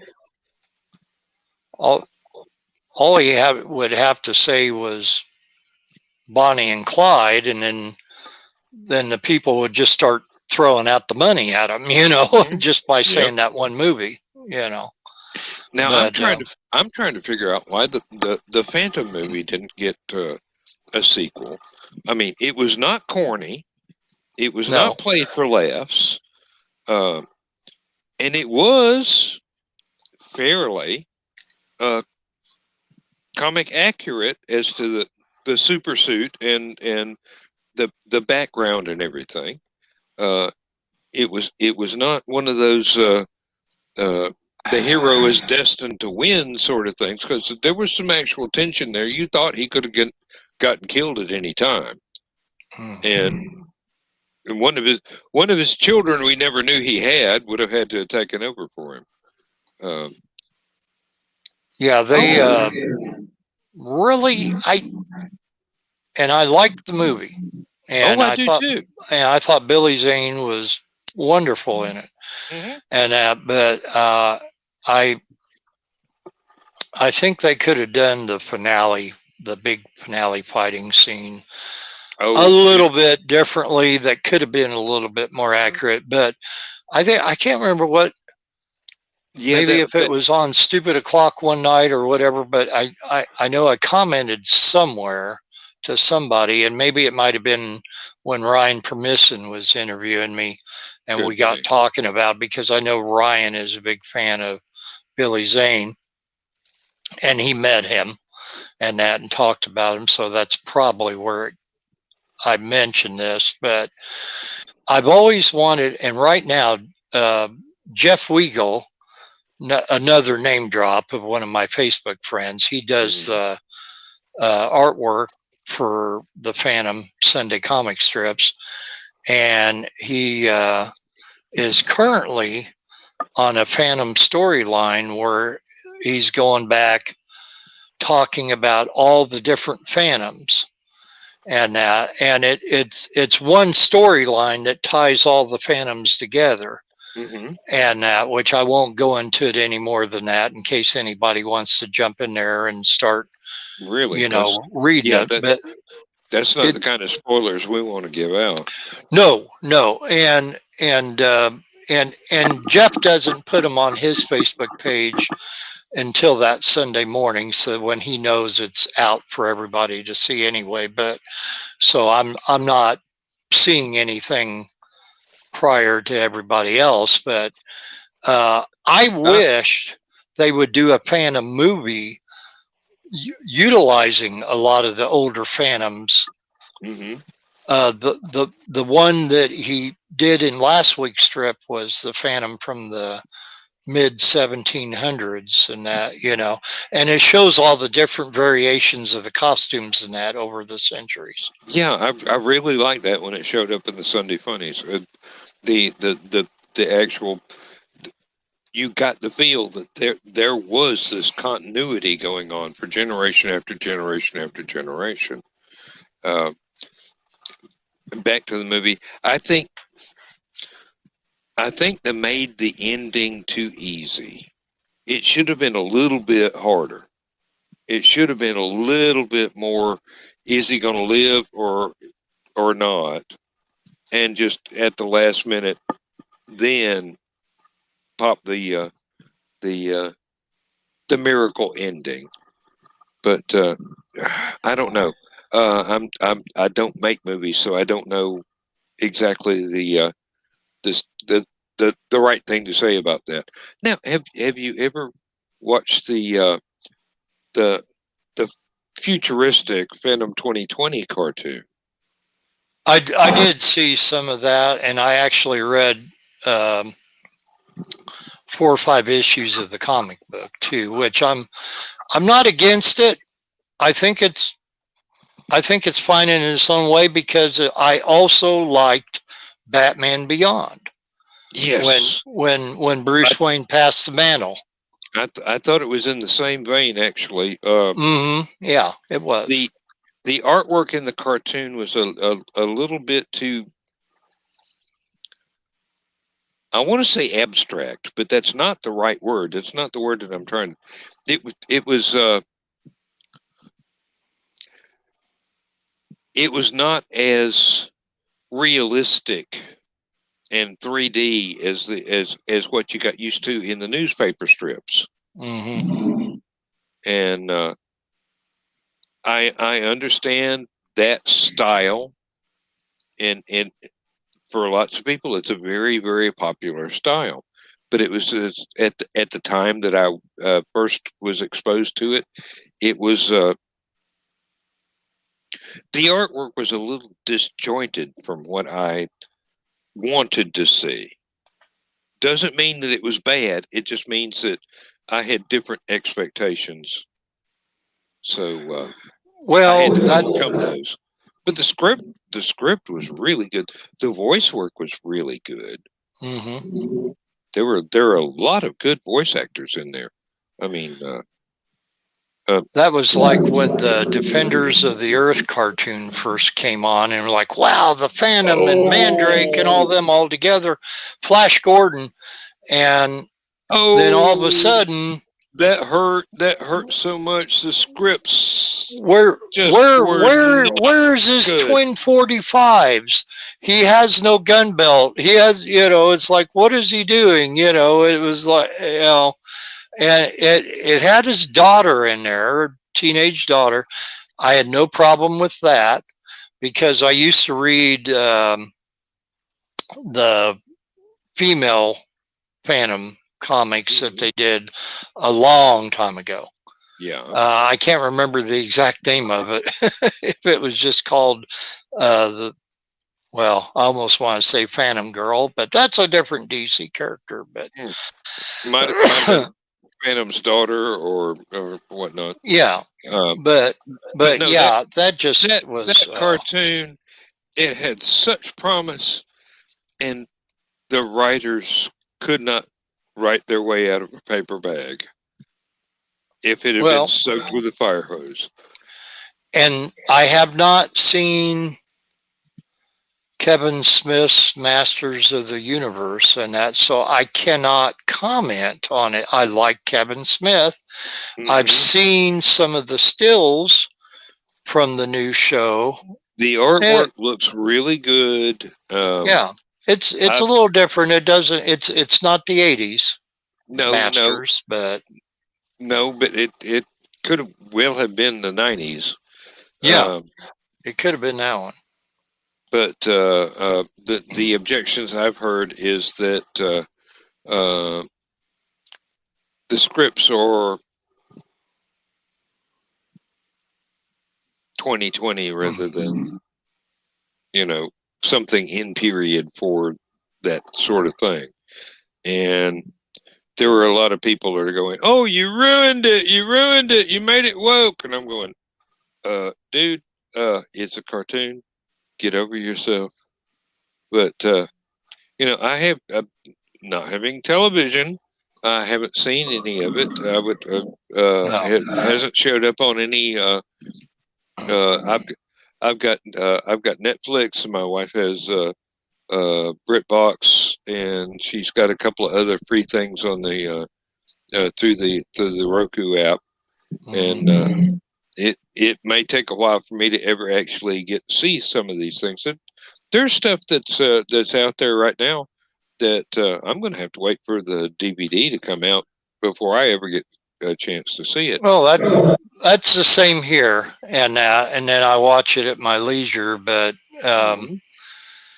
yeah, I know. I heard somebody, it might have been on Brian's show the other morning, saying, "Well, I hated it because it's more about Tila than Adam. And okay, well, then it is. So, but you don't have to watch it, and you still have the original early 80s, early mid 80s Masters of the Universe to watch. It's not like, once again, cancel culture coming in saying, can't have that, and rip it up and destroy all the episodes of the original series. No, the original series is still there. And if that's what you like the best, then continue to watch that. Yeah. And play with the toys or whatever, collect them and be happy. And why shouldn't the female characters have their own emphasis in the show?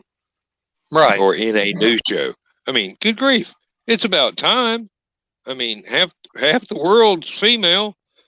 And yeah, She-Ra probably wasn't as popular as Masters of the Universe and that, but it definitely had its following. Yeah.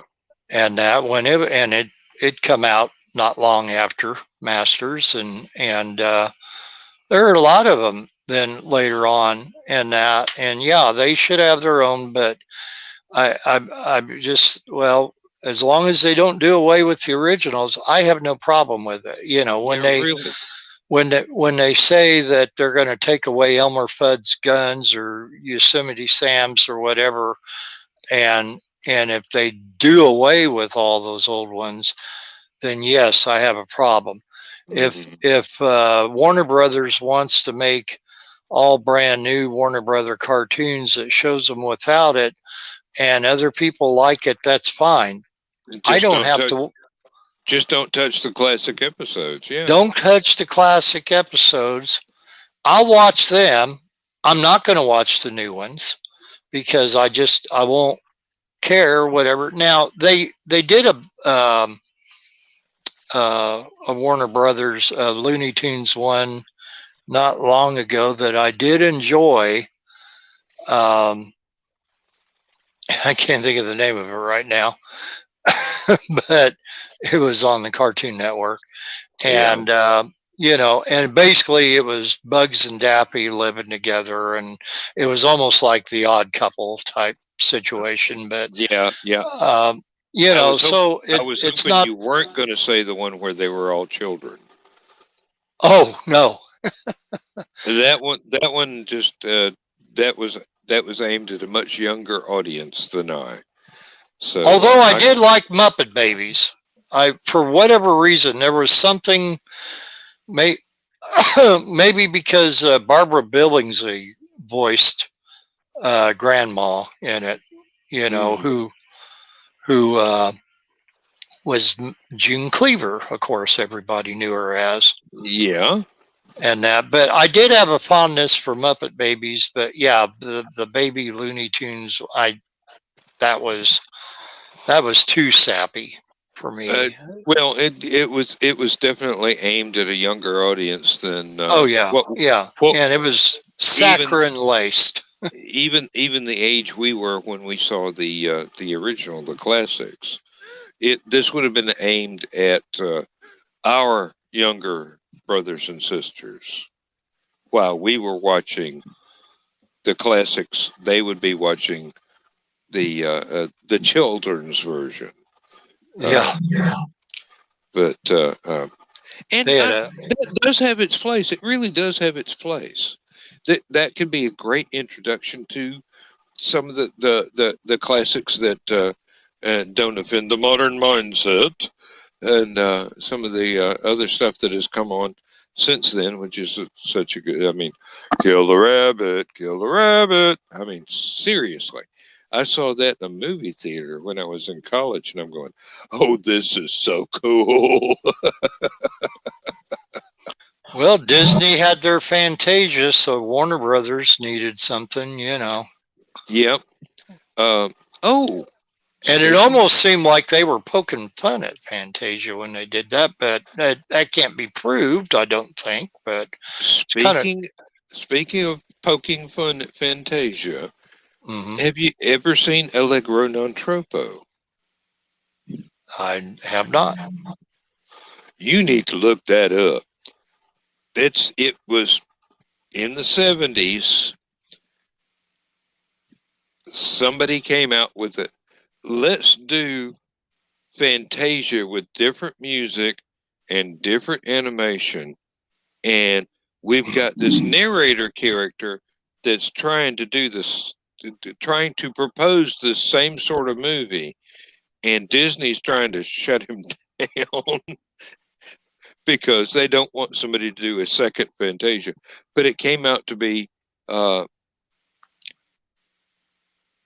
mix of animation styles, classic and modern, and the storytelling in the animation was really, really well done.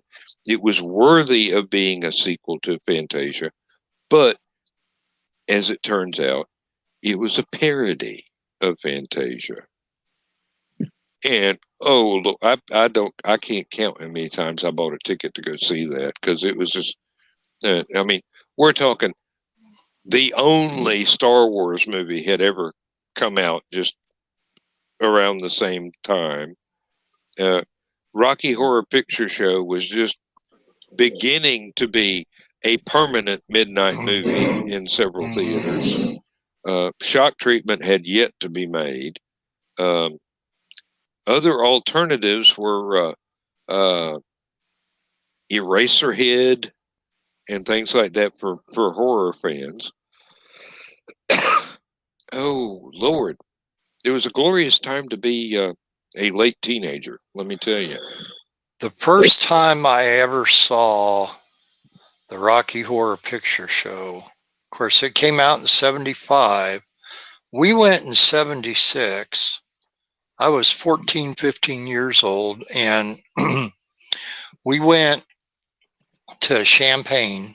Mm-hmm. They had a place called the Art Theater that showed all those kind of movies that were the international flavor or whatever. They what came to be midnight movies all over the world. Right, yeah. right. That's actually the Japanese anime movie Akira. That's where I first saw that was in the theater, and as brilliant as the animation was, I'd never been the biggest anime fan in the world, and I actually fell asleep during that movie. But I digress. In 76, me and a group of people went to go see this Rocky Horror Picture Show, and we thought, well, we didn't know exactly what it was about, but when we went, we also didn't realize that there were all these people cosplaying all the characters. And were they up near the screen? Oh yeah, and and every scene the people knew what to do, and I'm like, and I seen people walking in with umbrellas and squirt guns and stuff like that, and did not realize what that was for until that scene came up of the rain, being in the rain and going, and I'll tell you what, it was for a couple young teenage snot-nosed kids, that was an experience. Yeah, let me tell you. I knew people that would actually bring toast and frisbee it out into the audience, and oh my goodness, rice! My God, I have never seen so much rice that wasn't actually involved in a wedding or a family reunion breakfast. Good Lord! And the talk back, the lines where the audience spoke back to the screen. It was just that was going. You allowed to do that? Good, because I want to do it too. Yeah, they're reciting all the lines back and forth and back and forth. And my friend that came with me, she was getting really pissed off. She was like, shut up.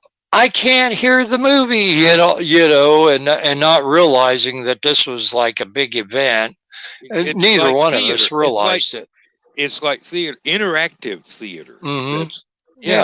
That's what people turned it into, was an interactive theater. Not only could you see the movie, and if you're lucky, hear the movie, but you got to be part of the movie. Now, I could only imagine 4 or 5 years later, we went to see Pink Floyd The Wall at the movie theater for its theatrical release. Mm-hmm. If that was done up the same way the Rocky Horror Picture Show was, that would really be scary then. But I really don't want to be in a movie theater where people are throwing hamburger at each other. And raw hamburger at that. Marching hammers. Oh, God. Maxwell Silver Hammer, anyone? No, thank you. That'll be extra. Oh, Lord. Okay, now I'm quoting Robin Williams, so I know it's almost time for the show to be over because I don't get that absurd until much later in my lifetime. Yep. We've been on for 2.5 hours. Good Lord. Wow. More than that, because it's 20-1 Central here. Well, the count up timer for the show is going 2:39:24. So we're half a minute away from being 2 hours and 40 minutes for just this. That doesn't even count stupid o'clock, because that usually goes on for 2 hours too. And you notice Josh just kind of drifted off. Well, no, he had to go and did he say something to you? Yeah. Okay. Well, I think he posted it. He had to go off and do some more repairs because the air conditioner is still crapped out. So he's he was going to have a neighbor help him, and his neighbor was at work, and he said something about the neighbor was going to be a little bit late because of taking a test or something at work, but he was going to come over afterwards. So maybe that's what happened. Maybe he showed up finally. I wouldn't, after being awake all day, I would not want to be working on even medium-sized machinery at this time of night. I would not be at my cognitive best. Oh, Lord. That was was a fancy phrase, wasn't it? Yeah, his leak problem is a substantial one, because when earlier this afternoon when I was talking to Josh on Zello, he sent a screenshot on the text of what it was doing to his wall and ceiling, and I said, you better get the buckets out. Because they were still been dealing with rain down there. Now, I guess today was a dry day down there in Tuscaloosa, but we keep getting threatened with rain every day, and then it doesn't. So I go out to the parking lot after a full day at work, and it's hot enough in my van to pretty much bake bread in a short amount of time. So I've been opening the door, reaching in, putting the keys in the ignition, and then getting the windows all down to get the heat out. Yeah. And all this time, I'm carrying an umbrella back and forth, which is proved to be totally useless at the moment because it didn't rain. I got mine out in the car because it was supposed to rain all day today, and we had a kind of a light sprinkle this morning, and then they said more rain tonight, which I thought, okay, it's going to be like last Saturday where it knocks me out of the show for a little bit. And I even told Josh, I said, well, if I disappear, that doesn't mean the Wi-Fi, it's the storm, that got me. But if it did storm here at all, it didn't do anything, thankfully, that knocked me out or made me freeze up, at least as far as I know. So Yeah. Well, Bill, my alarm clock goes off at 6 a.m. So I think we better pretty much bring this one to a close. Mine about an hour after yours. So yeah. But I'm on Eastern time. You're on Central time. So yeah. They're probably about the same time. So in any case, it has been a pleasure to have you on. It's been a pleasure to have Josh. It's been a pleasure to have Chris and everyone else that was watching us earlier. Ace. Let's see here. Y'all talk a lot. Ted. Who else? I'll keep scrolling up. Nicholas. Oh, Nicholas in there? He was earlier. He was working on something, but he was listening to us. So he's probably asleep now because we're really boring most of the time. Yeah, I know. If I can't stay awake, I can't imagine my audience staying awake either. The worst part about this, Dan, is that whether we're doing the show on Thursday night, which is a decent time normally, except for the time that it is right now, but in particularly Saturday night, when the shows don't start until 10 o'clock my time, you don't see it, but unless I can, I'm not going to mess with it now, but as I'm looking straight here at you guys on my tablet, if I look up, I'm looking at my Mission Oak bed that's beckoning me. You talk about temptation. Oh, sweet mistress of sleep, how I adore thee. I need an avatar like Skunks just to put on the screen. I can keep my headset on and go and crash on the bed and just talk to you guys, and you think that I'm sitting up the whole time. If you lay down, you will not be talking for very long. What you need is a recording of a conversation where you say what you want to say, and whether or not it happens at an opportune moment or not, who cares? I mean, we're random enough to where somebody can just come out of the blue with something that doesn't have anything to do with what anybody was talking about, and no one will notice. Well, just do it. Just do an audio recording of what you want to say, and let your avatar say it for you during the show at specific times. Absolutely. And I think that might be the next big thing in streaming chat shows is everybody's got avatars and they've got scripts of what they want to say, and the computer will go, oh, that's a cue. Let me jump in here, and you'll be asleep, but the avatar is still going on. The computer is still talking for you. Could be no different than Alexa. Well, sort of, except you told the darn thing what you wanted it to say. It decides when to say it. I came out with live chat as being an alternative to IRC text chat years ago, and it seems that I was predicting the future.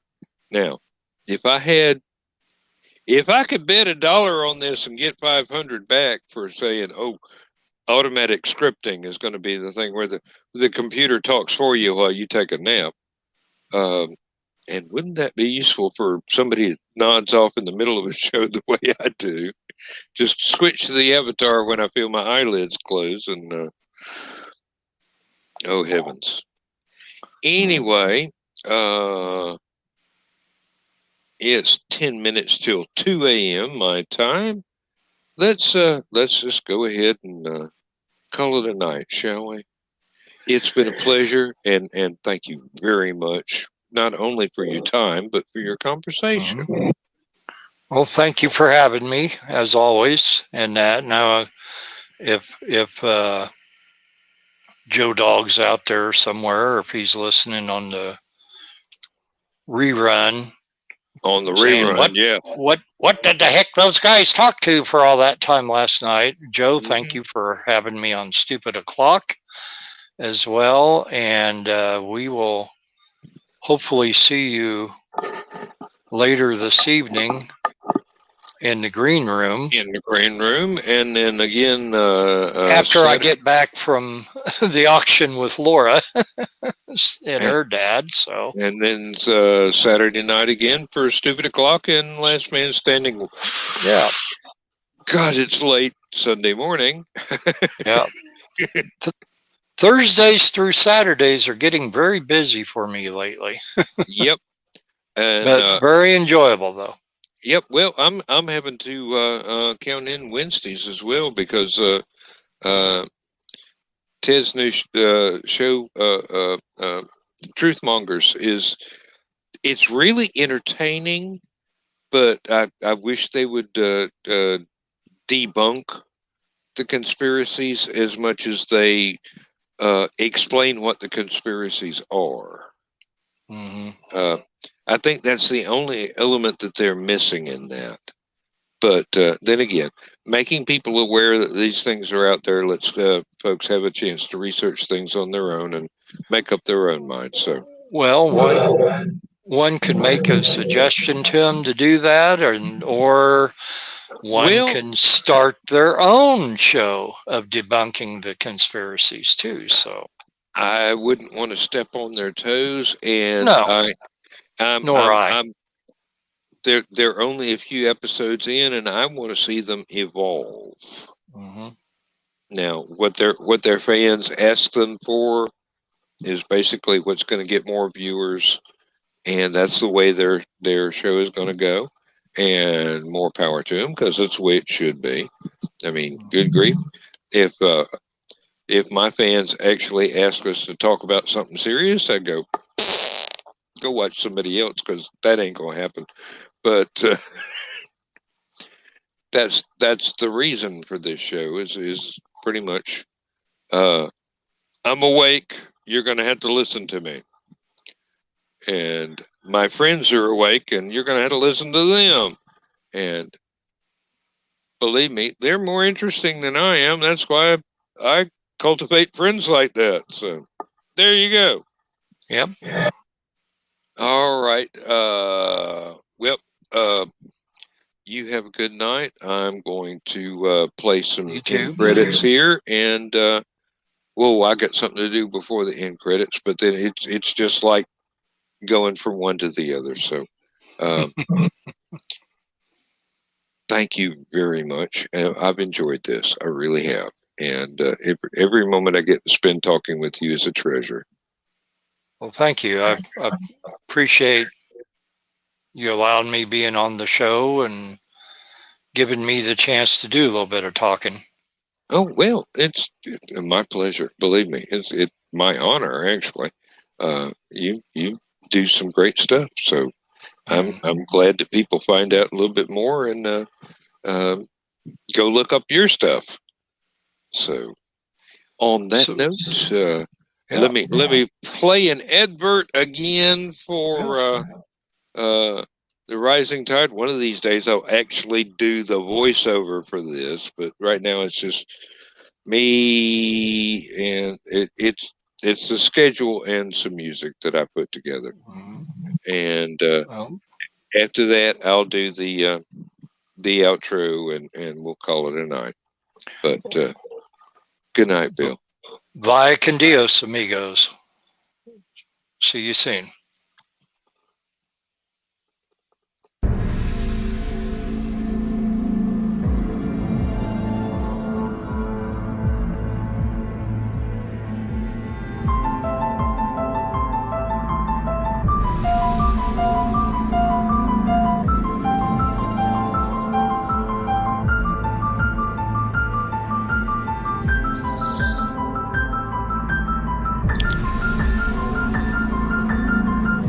This is the schedule for the Rising Tide Broadcast Network. There's something every night of the week for all sorts of interests. Please do study the schedule and find something that interests you and give it a watch.